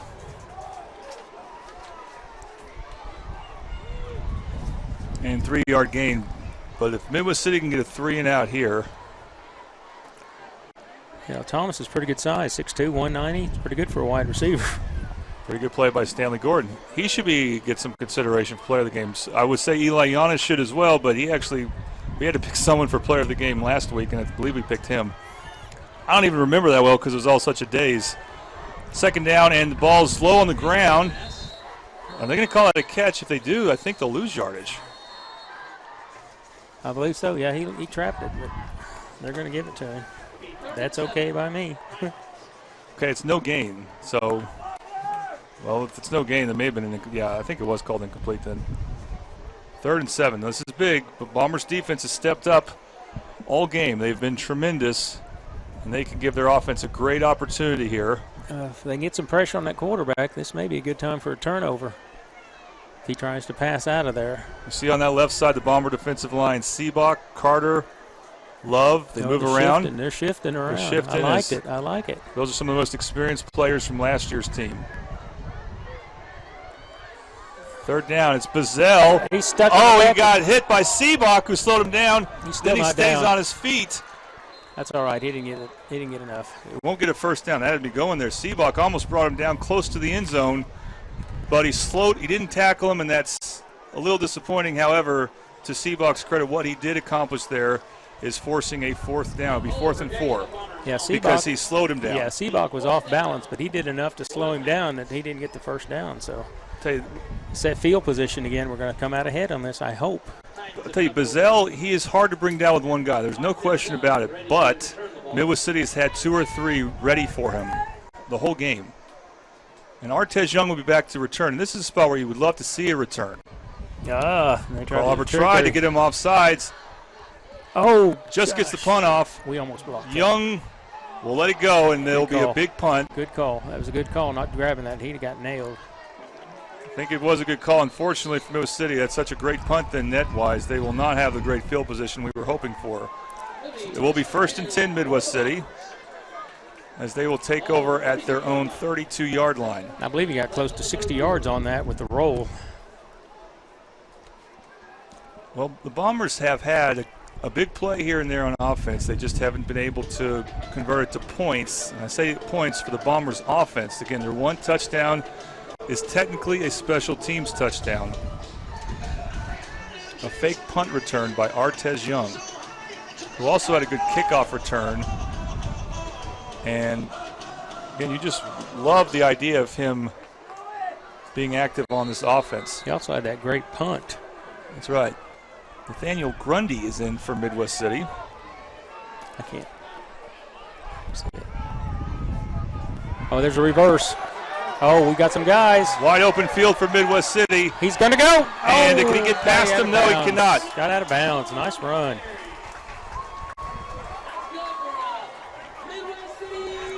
Number 9.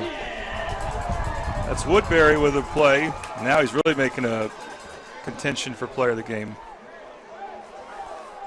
I've already written my player of the game down at the top of the screen. Well, it's still plenty of time. Someone had to do some magic to beat my player, I think. Are you thinking a big lineman by any chance? No, not this time. Not this time. 1st and 10 for Midwest City at the Carl Albert 41. Handoff. Good hole. He gets past the initial line. But Smiley, he is eventually stopped at the 39-yard line.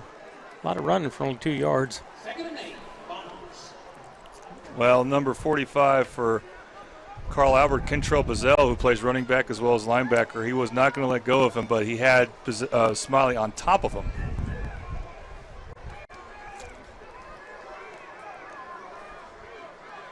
So it's 2nd and about 8. Irvin.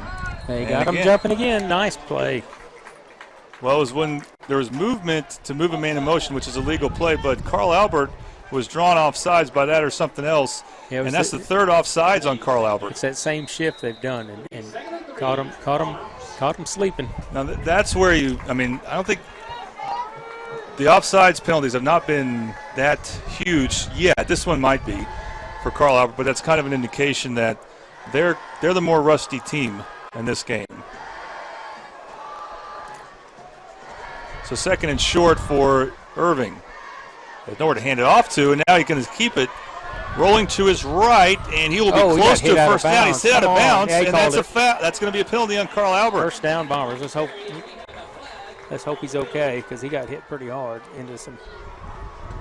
I didn't see how he landed. I thought if he landed on going forward, but I mean, DJ's as tough as it gets, and he looks fine.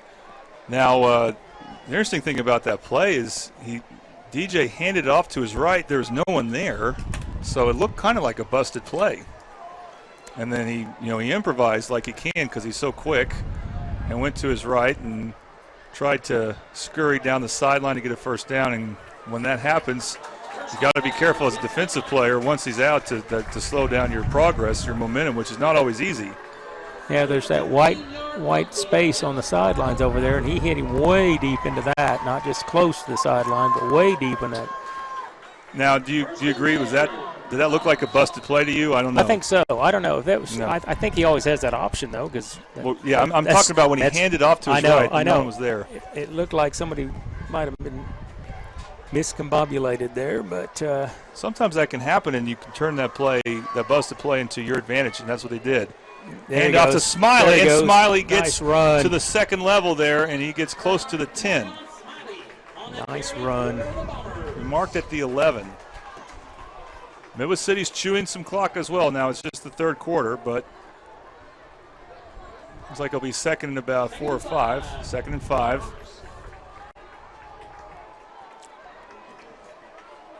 DJ's got Wilson in. Woodbury split to the left. Smiley in the backfield. Line set tight. It's Smiley. Makes a man miss. 2 more Titans get there. Fall forward, yeah. He does gain some yards there. He gets inside the 10. That's about 3 or 4 yards there. And we will have third down. Darius Jackson coming in. He's one of the A-backs.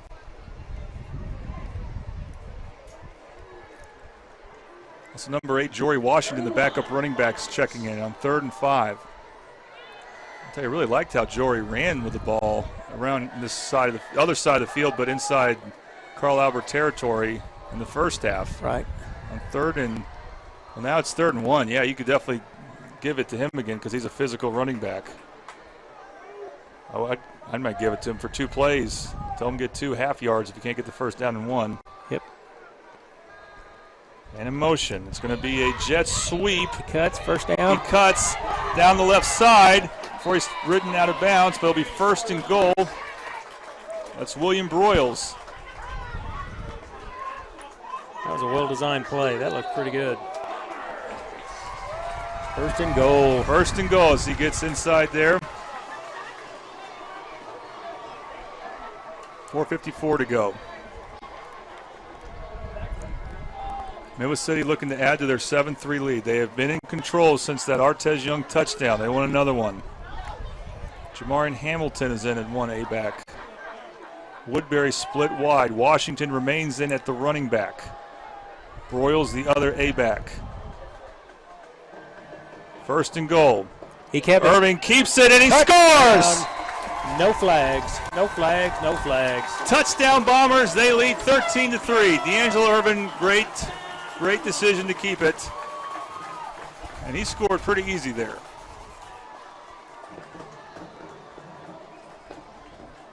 And this was the end zone. Midwest City scored their first touchdown to go up 7-3.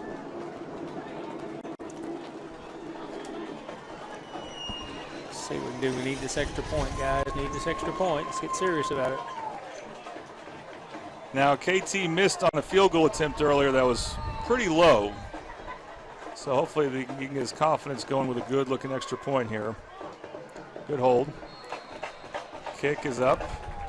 And it is good. Good. It is 14-3. Midwest City leads against Carl Albert. You are watching Midwest City Bomber football on the Oklahoma Sports Network.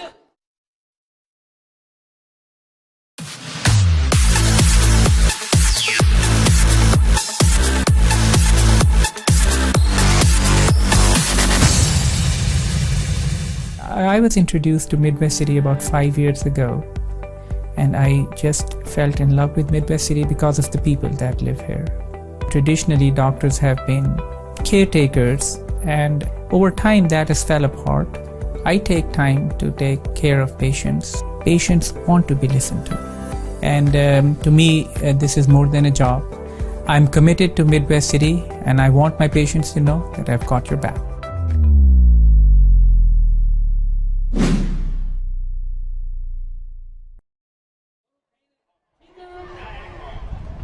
And welcome back to Midwest City Bomber football on the Oklahoma Sports Network. Tom. I'm excited to say that was an 8-play, 67-yard drive, capped off with the Irvin 3-yard run. I don't know about you, but I'm feeling pretty good right now. I mean, this was something I didn't expect this week. I thought it'd be a closer game, but I know it's not over yet. But the Bombers have showed a sign of life. We don't have to get the defibrillator out yet. We're showing you the last 3 years these teams played, the scores. That 2018 game was not as close as it looked. Carl Albert was blowing them out for much of the game, and Midwest City made a late comeback. Can we see the tide turn? Will the tide turn with this game? That would be so huge after last week to say you beat Carl Albert. It's not a district game, but, man, it would mean a lot for Midwest City. Just confidence-wise. Yeah. And you know, they may not let them play if they're both in 5A, you know, different districts, but they may not let them play. So it'll be interesting to see. It'd be nice to win that last one. All right, here's the CrossFit Complete kickoff. CrossFit Complete, a community dedicated to the daily pursuit of fitness excellence and serving others. In doing so, they strive to give their members the best hour of their day. I plan on going there tomorrow morning and being there for longer than an hour, by the way, just to do some weightlifting, trying to pretend I can get buff.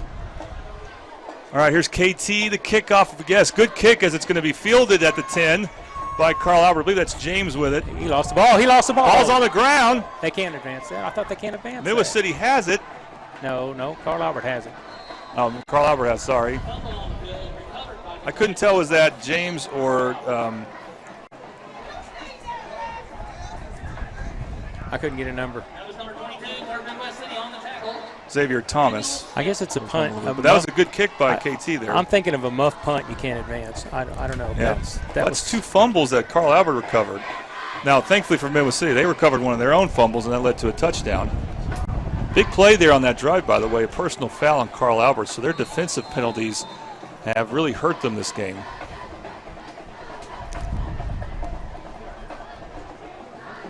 All right, well, we may need to see for Carl Albert, Reed DeQuazy, their quarterback, start to throw the ball more. Nope. Although you want to give it to Pizzell, too. As he runs upfield, getting close to a first down, it's a good first down run for Pizzell. And there's still plenty of time left, but the question is, can Carl Albert start to figure out this Bomber defense? Well, I think we're rotating enough guys in, keep the linemen kind of fresh, and it'd be nice if we had a few more of them back from the injury list and out list, but if they can get back, and we can have a pretty solid line coming into district play. Yeah, I think the defensive line for Midwest City can be outstanding once they get Cornegay back. Not this game, but they've still been pretty good. DeQuazy will keep it, and he will get a first down, and this is, gets to midfield, actually. No, he'll be stopped short of midfield at the 49. It'll be 1st and 10 at the 49-yard line for DeQuazy. Carl Albert has a player down, 74. That's their center, Colby Reeser. By the way, the starting center for McKinney Boyd, he got hurt in the second half last game. So playing Midwest City, not always a safe thing for the opposing team's center for some reason. All right, we're going to take a break. You are watching Midwest City Bomber football on the Oklahoma Sports Network.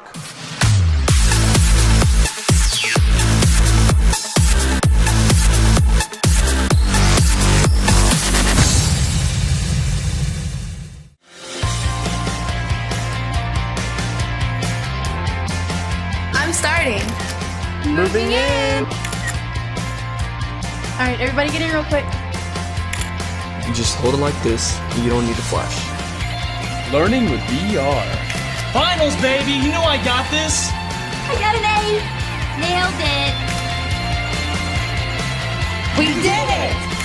Rose State College. I do take a lot of time to listen to my patients. I sit down and spend time with them, get to know them, try to learn what their health goals are, what they hope to get from their visit when they see me, and really get to know them because that helps me come up with a care plan for them. Any new patient who is thinking about coming to see me, I'd like to help them be able to do all the activities, all the things they want to do. I'm Dr. Kidwell, and I'm here to take care of you and your family.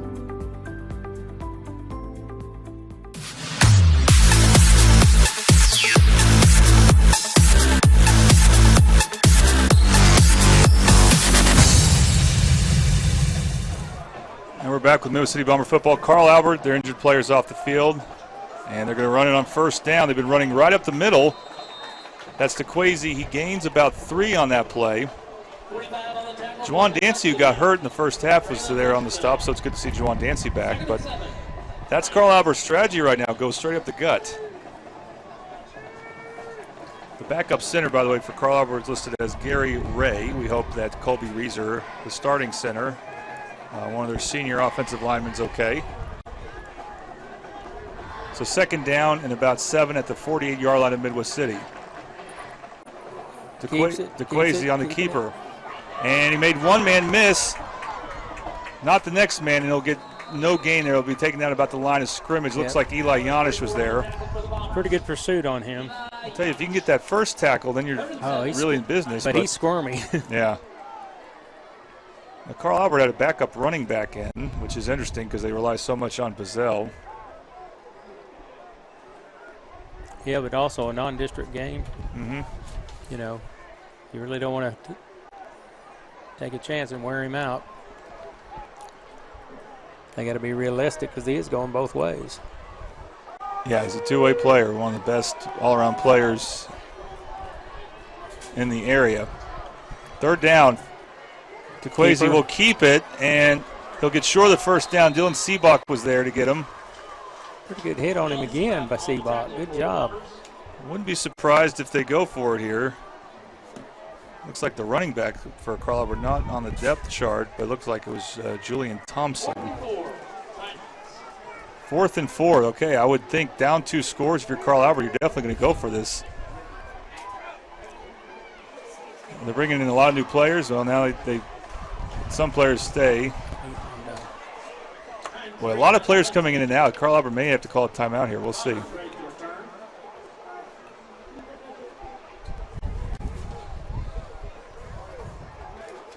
They have Bazell back in, but they also have their punter in. So they may be punting here. Trey Washington. I don't know if you do this in a district game. They are punting. Artez Young back. He's not going to return it. It's a good punt.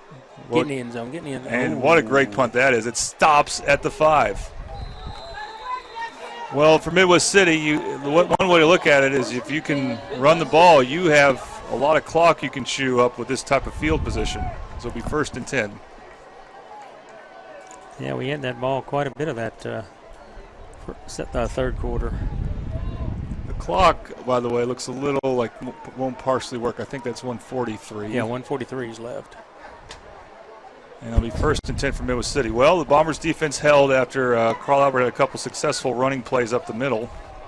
1st and 10, Bombers on the 7-yard line. And yeah, again, I wonder if this was a playoff game, a district game, you probably go for it on 4th down and less than 5 there. Because you're having trouble getting any drives going. But they did a good job pinning us back, so. Yeah, so, I mean, it might still work out. If Carl Albert can force a 3-and-out, they may be in business here. So important 3 plays coming up perhaps for Midwest City. Irving will keep it. He's got a wide open hole. He's going to get a 1st down. Good run. And he's still on his feet. He gets past the 20, taken down about the 22-yard line.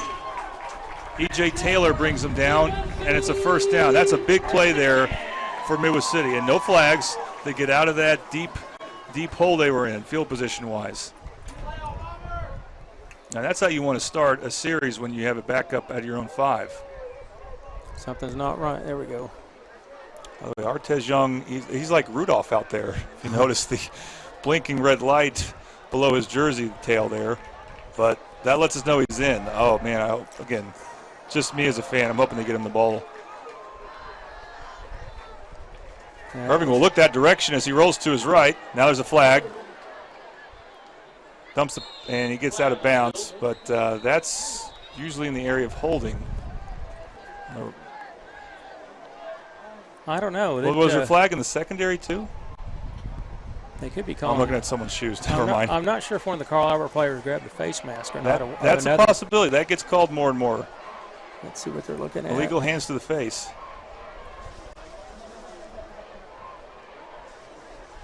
Nope, it's holding. It's holding on Midwest City. There's been flags this game, mostly on Carl Albert, but Midwest City's had their share as well.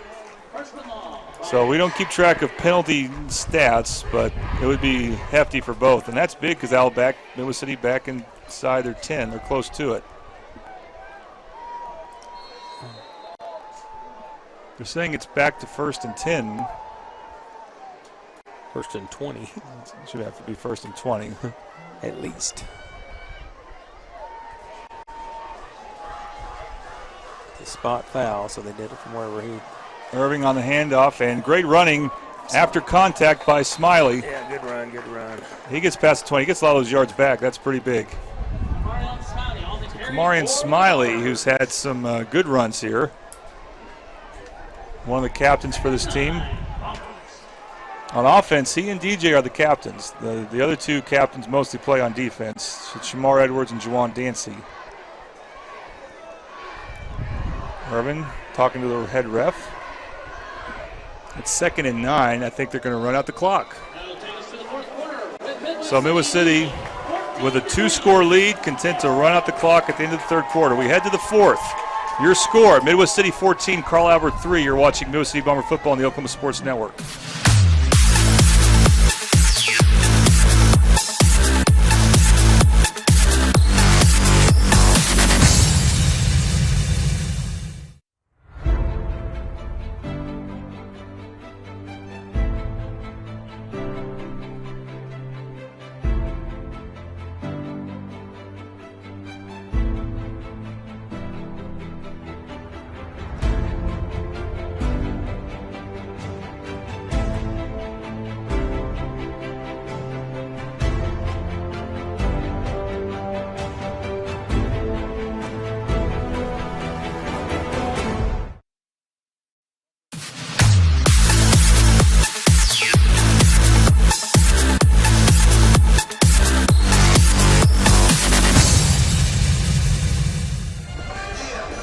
Welcome back to Midwest City Bomber football on the Oklahoma Sports Network. All right, we're going to go and bring back our 2nd quarter sponsor. That's Renault and Childers Attorneys. For more than 20 years, Roger Renault and Bridget Childers have been providing clients with experience and cost-effective legal representation in the areas of family law, bankruptcy, probate, and criminal defense.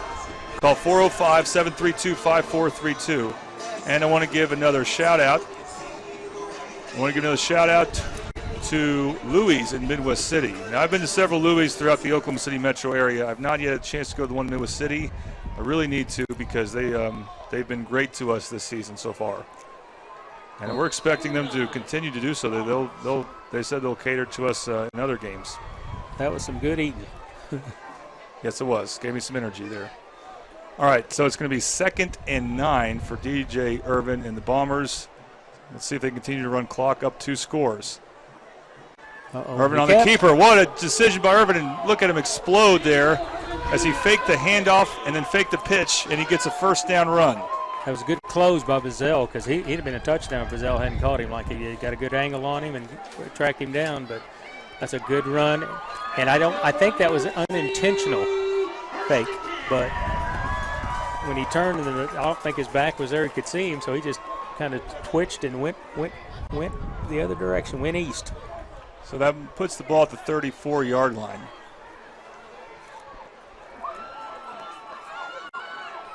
Bryson Spriggs in his tight end as he did not start at linebacker. We haven't seen Dylan Seabach play much at tight end. Irving on the handoff. Should be Smiley, who gains about a yard. Ooh.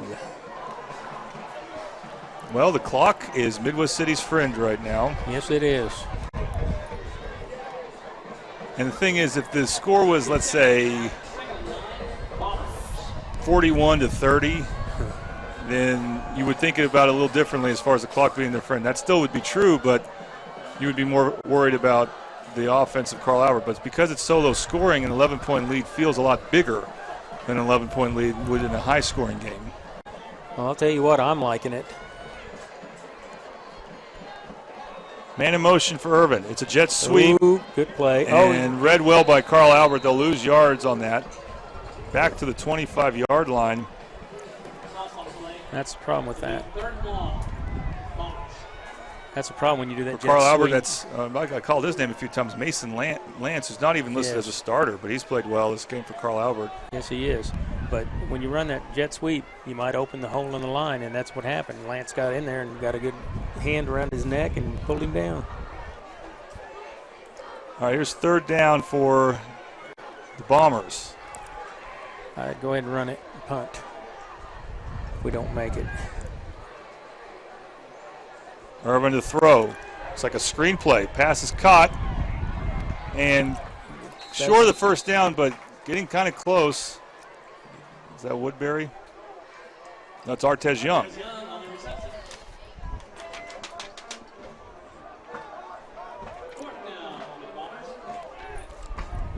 will be fourth down. Tom, I'm sorry, I'm missing something here. I'm thinking that's he's got pretty good roots in for the player of the game. Oh, yeah. Well, by making that play, Artez Young can now come in and punt. Well, he's going to let... it's going to be DJ punting. I was going to say, this would not be the worst spot for another fake on fourth and less than 10, however. And even with DJ, you could see something. Our defense is doing real good. Oh, yeah, that's that rugby-style kick. And high end over end punt. They won't get a return on it. He ain't going to touch that. Oh, the Bomber player caught it before the ball stopped. Well, it looks like it was coming back, though, so it was probably... I didn't think it was, but I don't know. We'll see what the Bomber coaches say. Is that was La Sierra Lavalette. I don't know. From here, it looked like he should have let it go, but you might be right. And it'll be first and 10, Carl Albert. So Bombers did run some clock that drive. They got the ball in bad field position. They did gain about 30 yards. So it was a successful drive in that sense. Well, it ate up a lot of that clock, and it's down just under 9 minutes now. DeQuesne on the handoff.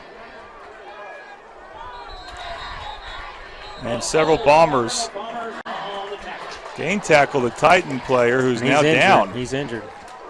I blame that on the officials. They need to stop that when that pile is moving like that. There's no more going to gain any yards, and you're just either going to get a football stripped out. Now we've got one of our guys holding his wrist. I believe that's Julian Thompson. We'll find out later. We're going to take a break now. You are watching New City Bomber football on the Oklahoma Sports Network.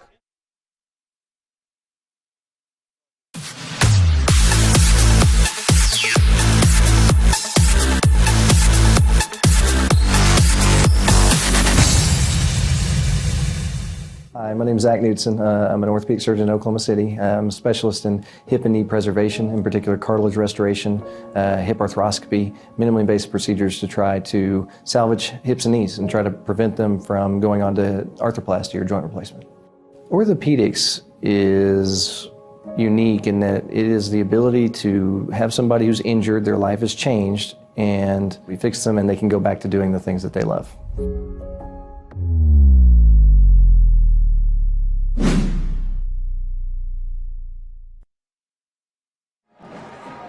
Welcome back to Mississippi Bomber football on the Oklahoma Sports Network. The backup running back was Chancey Lester, and we believe he's just cramping. So we may see him again later on, but hopefully that's all it is. As we're not seeing Bazell, he's not even coming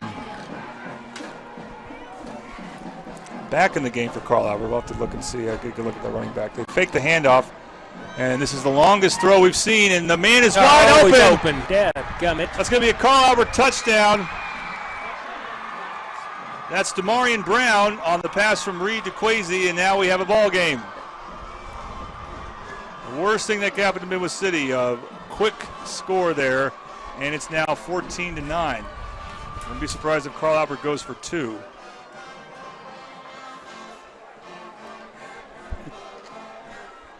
See, we hear Carl Albert play the University of Michigan theme song right now. But man, what a huge play that is for the Titans. That's got to get Midwest City's attention, as they've been in firm control of this game for a while. Well, that was a good pass because he was wide open.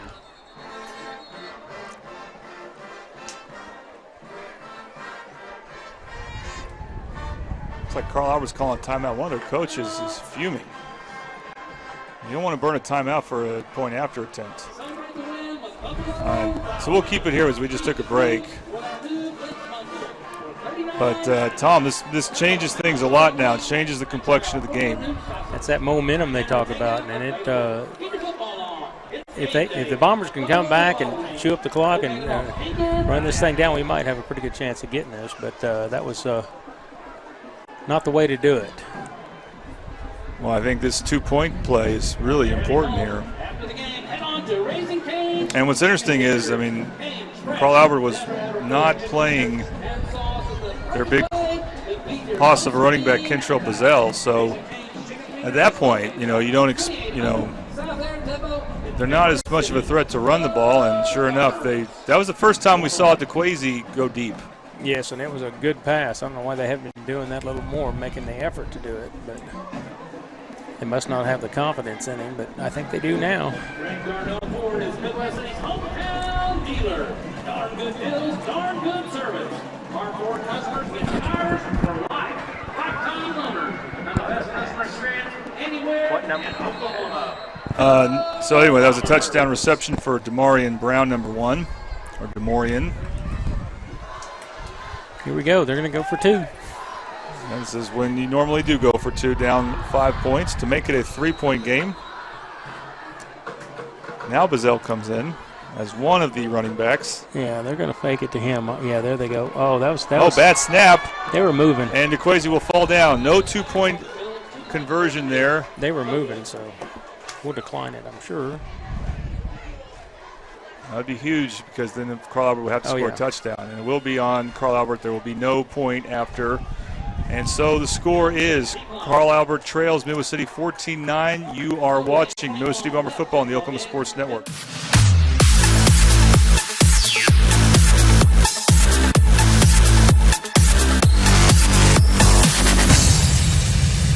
For 60 years, Hudeberg Auto Group has serviced all makes and models. Hudeberg has combined hundreds of years of experience to better serve you. Hudeberg Auto Group uses the latest in technology and utmost customer care to get your vehicle back on the road safely and cost efficiently. And that tickles. Hudeberg Auto Group. You can count on Hudeberg. We'll give you more. You can count on Hudeberg. We'll give you more.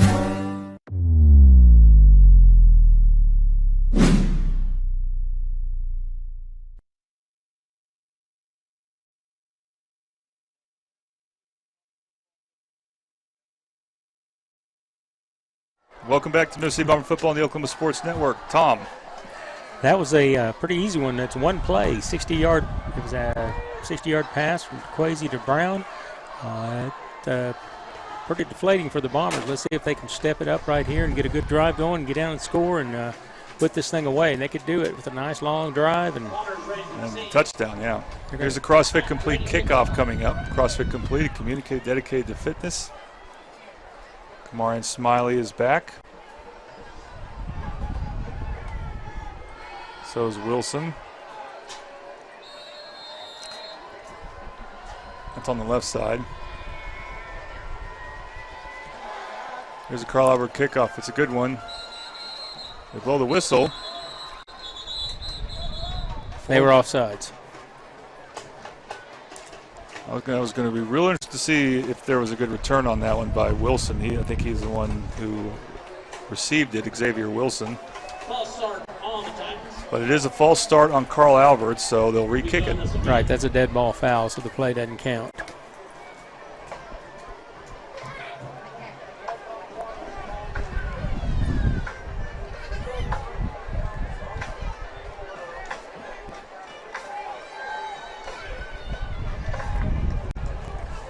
All right, so And that, I believe, is number 25 for Carl Albert. I'll call his name a couple times. Kicking off, Julian Thompson.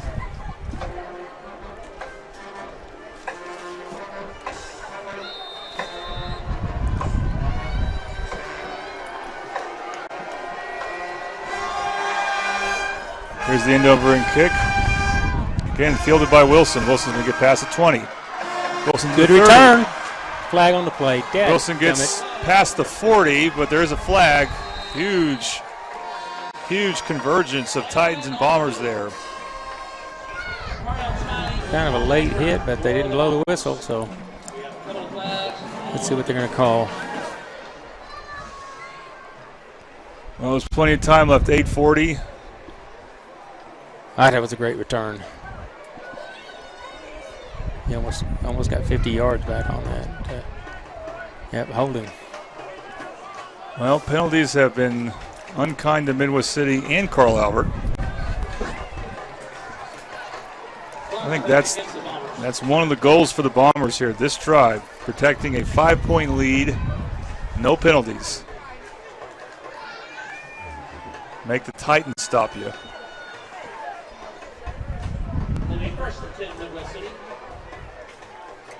Both teams have burned a timeout this half, so they're down to 2.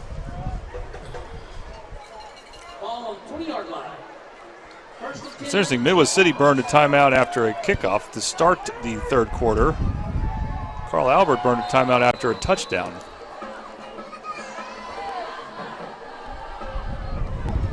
All right, Irvin with a loaded backfield right now.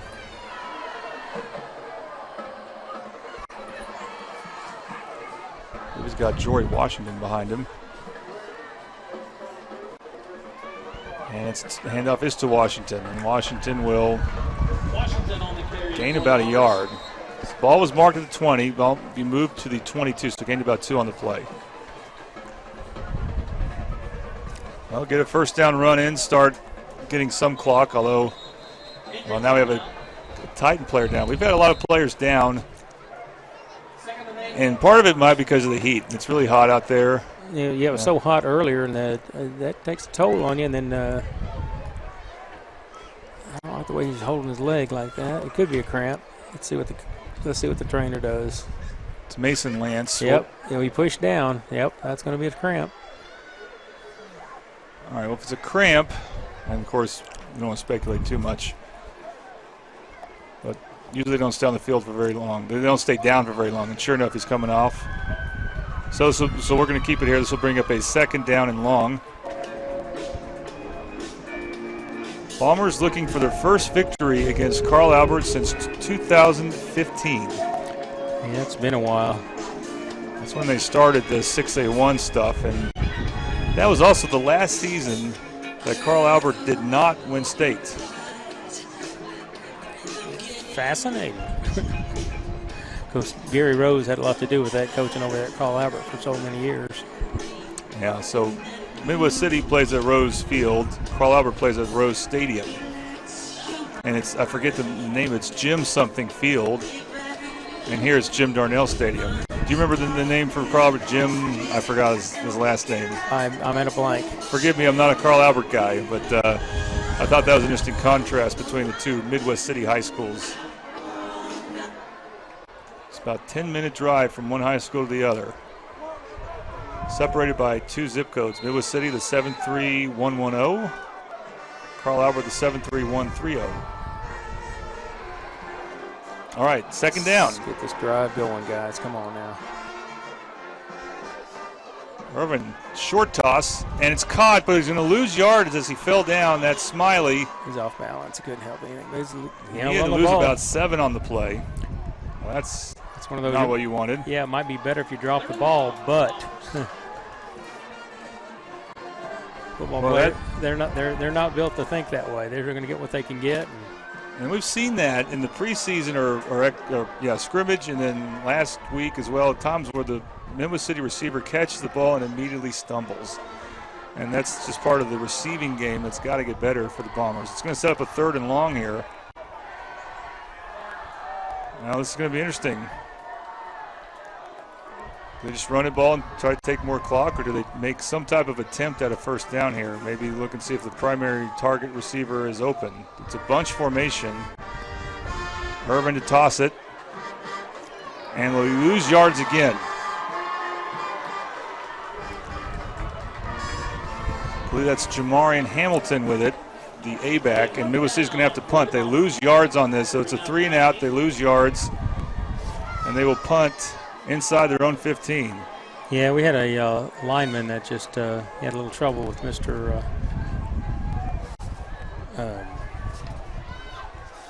Vizell. Martez Young will be the punter again. This is a real important punt here. 4th and 18. High snap. Pretty good kick for his high snap. There's a flag thrown, and the ball lands at the Midwest City 35. Well, Carl Albert looks like they're going to have good field position here, so this is going to be interesting what the call is. Where's the flag at? Back behind? Near side of the field, near the 30. The ref who marked the ball is one who threw the flag. Carl Albert with a chance to take the lead with a touchdown. Midwest City's been dominating most of this game. And they're only 36 yards away from the lead, but it's something good because the White Hat's smiling.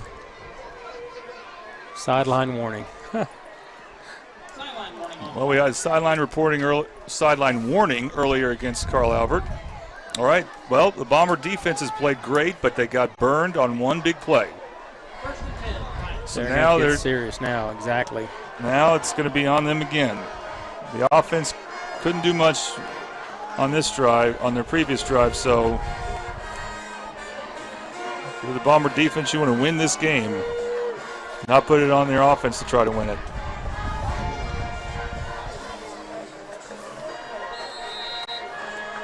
Bazell is back in the game at running back. DeQuazy, short throw, pass is caught. And inbounds. Lunging forward, that's Brown on the catch as he gets tackled by Jawan Dancy, gains about 5 on the play. So bring the ball to about the 31-yard line. And this quarter is half over. We're just under 6 minutes. Clock's still running.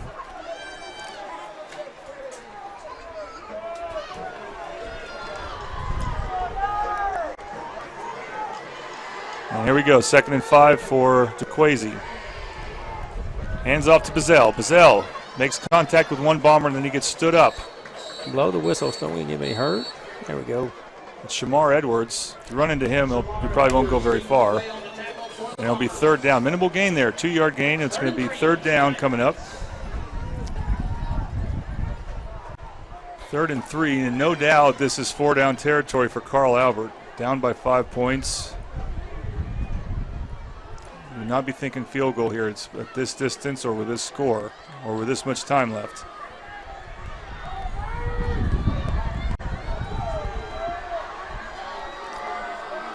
Here we go, under 5 minutes to go. Out, Carl Albert stacking the line. They're going to keep it. He's going to be short. And it'll be close. No, I think he's short. Well, look where he's marking it. He's short by about a yard. They will go for it here. Yeah. They'll try to get Midwest City to jump offside first, I believe. That's Isaiah Reed who got the ball for Carl Albert. This is a backup tight end. All right, 4th down here. Again, the best part of the Bombers' defense is their D-line. Can players experienced from last year like Kanan Love, Quintavian Carter, Shamar Edwards. I don't see Dylan Seabach out there, interestingly enough. Carl Albert's going to keep it, and they'll get the 1st down. And then some. That's Bazell Get the who gets ball, inside get the the ball. 20. He will get stopped. It looked like he may have had a lane there. Ah, dang it. I thought they were going to rip the ball away from him. That would have been great.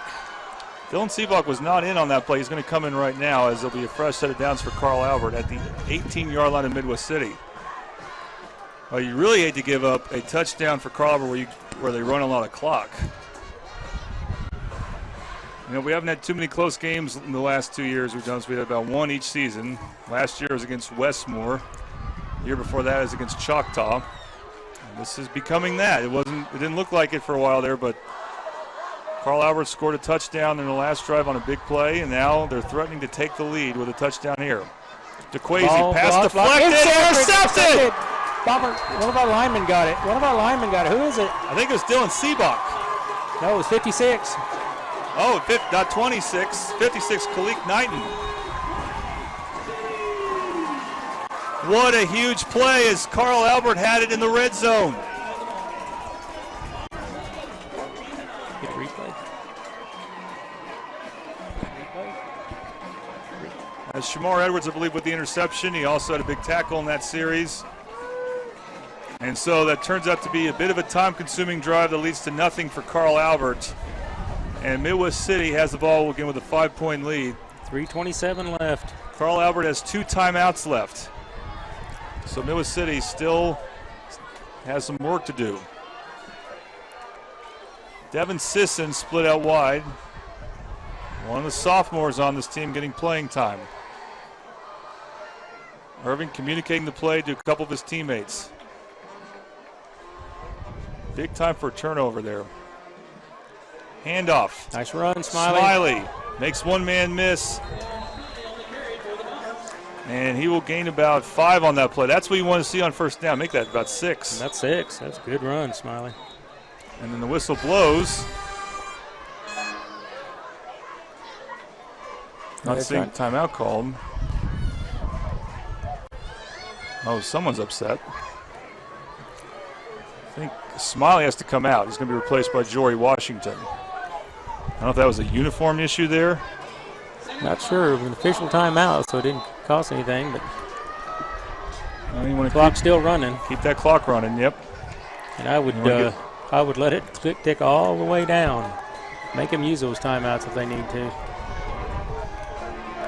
You got 25 seconds. Don't get in such a hurry.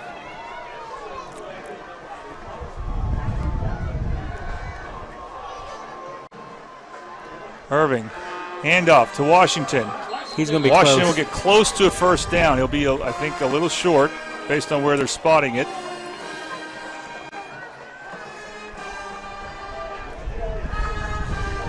All right, another big third down play coming, but Midwest City can run that clock down. Yep. Well, you can't go for it if you don't get the first down here. You're too deep inside your own territory, so you got to get the first down here. Kamarian Smiley's back in. This may not be a bad time to call a timeout after you run the clock down to right to 0. And we have fireworks going in the west end zone. Someone's celebrating early for the Bombers. Spriggs in as one of the tight ends. Here we go, third down. A handoff to Smiley. He's got a first down. He's gonna go. He's got more. Kamarian Smiley with his best run of the season. He gets to the 40, the 30, 20. Stays in bounds, taken down inside the 10. Outstanding, outstanding.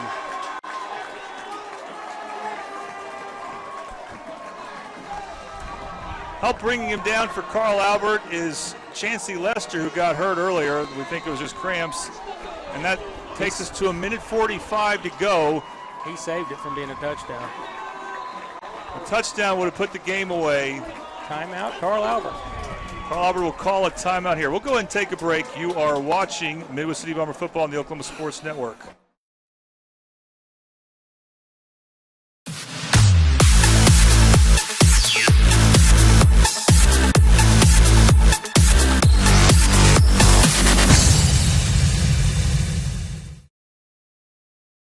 Why do you move? To be stronger, healthier, happier? At Ortho Central, what moves you moves us.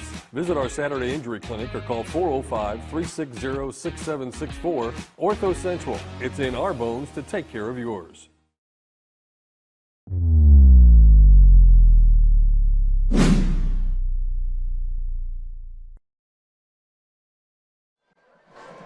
We are back with Midwest City Bomber football on the Oklahoma Sports Network. All right, what you missed earlier, if you're just tuning in, Midwest City forced the first turnover of the game, the first turnover they forced this season in their second game. And then on third and short, Kamarian Smiley, who had to come out for some reason to play before, maybe it's good that he got a little rest, with a big run of about 60 yards, I'd say, something in that range. Yeah, I'd say 60 plus for sure, because that was just a great Great run. I think it's that Bryson Spriggs lined up a running back there behind Irvin. He's going to get the ball. Well, that I wasn't expected. He doesn't gain anything, but Carl Albert's going to have to call another timeout. We'll keep it here. And that will be their last one. So bring up second down. So Midwest City can run the clock down, not all the way to 0, but they can bring it down well under a minute. That's interesting. Bryson Spriggs with a running attempt. He's a backup tight end. I say backup tight end. It just depends on if they want to use Dylan Seabach at that position a lot, because he's focused mostly on defensive end. But how do you play this here? You can't run the clock out to 0. No. So unless you can score a touchdown, and probably that will clinch the game. Or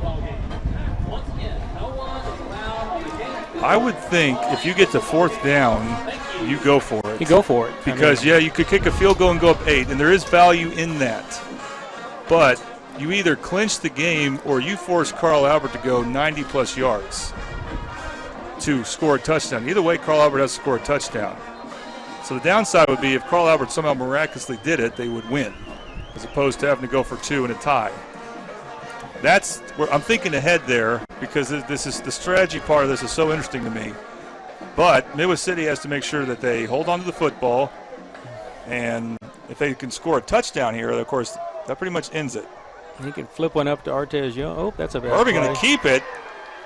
That was a busted play for sure, because he tried to hand off to the wrong person. The guy had a white shirt on. And is that a case of being too cute? That's going to be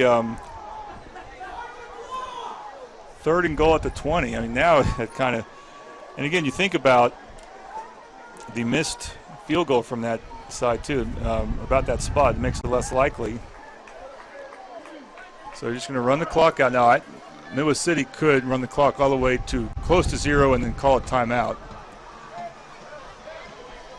Yeah, and I think that's what they're going to do. Yeah, you want to squeeze every second out of this you can. 14 seconds left on the clock, the play clock. I still like calling it a shot clock because I think it is. Down to 5 on the play clock. Nope. No, they don't call a timeout. They run a play with about 2 seconds. There's a hole. Smiley's got a hole. Smiley's still running. He gets inside the 5. Katie barred the door. Katie barred the door right there. It's done. Well, now I may have been wrong on the math. I'm a math teacher. I apologize. Midwest City can now run out the clock. They can run out the clock, and we're about to call this game after 3 straight losses to Carl Albert after a terrible loss last year. Midwest City has defeated the 5-time defending 5A champs Carl Albert Titans. They win their home opener, snapping a 3-game losing streak to their crosstown rivals. Bombers win. There's the clock. Your final score, Midwest City 14, Carl Albert 9. It's so important we got that turnover. Yeah, that turnover and the run by Smiley. Now we, in 2021, we wouldn't have seen this in 2020. We will see players shake hands. So the first game for Mike Dunn as the head coach of Carl Albert does not go as well as they would like. But, of course, it's a non-district game. Well, most of these guys still know each other. They played Little League baseball together and all that. And I was talking about that with Kamari and Smiley. He says he wanted that so bad. And think about this, for the seniors of Midwest City who've been with the program since their freshman year, they would go 0-4. That's what they were facing. That changed that, didn't it? Yeah. So we hope to we're not sending Tom down on the field because we hope that our sideline reporter, Tessa Durrell, who's done a good job tonight. See her down there. Looks like she's looking for a coach. Yes, looking for one coach in particular. She needs to know that he has to talk to the team first. Yeah, so anyway, and this is something that you learned over the course of the last 3 years. So we're going to take a break, and when we come back, we hope to have Coach Hall, and we'll have our player of the game and more. You are watching Midwest City Bomber football on the Oklahoma Sports Network.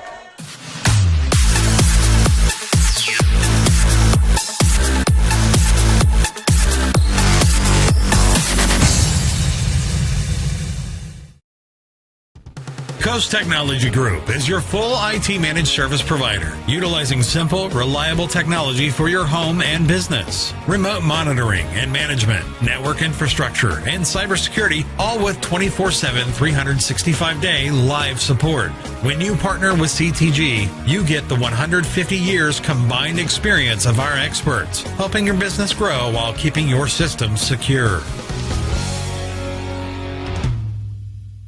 Here's our target. We're shooting azimuth at out.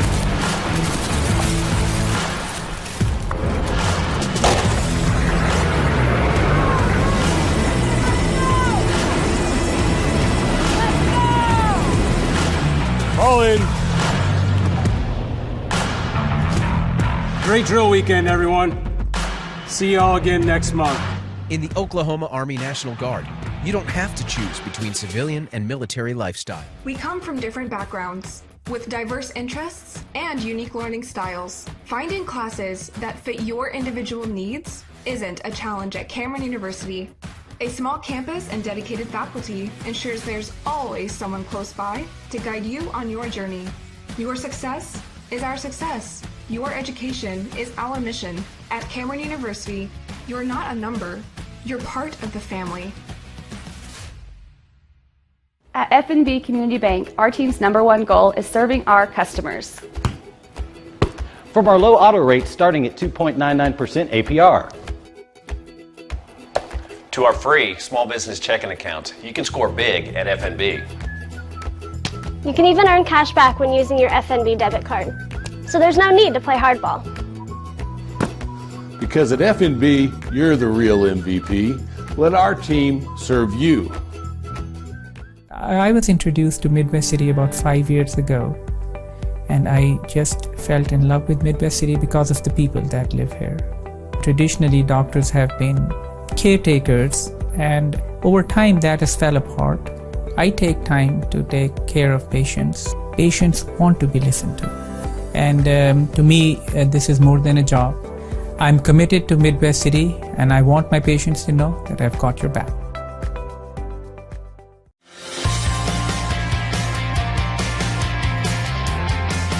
I'm starting. Moving in.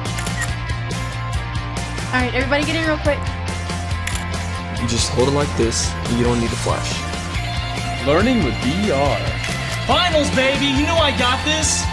I got an A. Nailed it. We did it! Rose State College. Going somewhere starts here.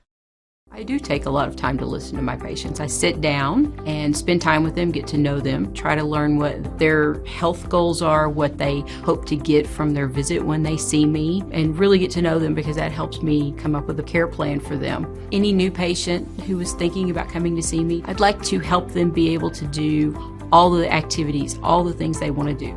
I'm Dr. Kidwell, and I'm here to take care of you and your family.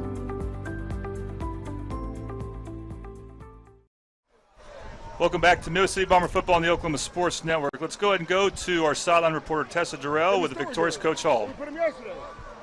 Hey, I'm down here with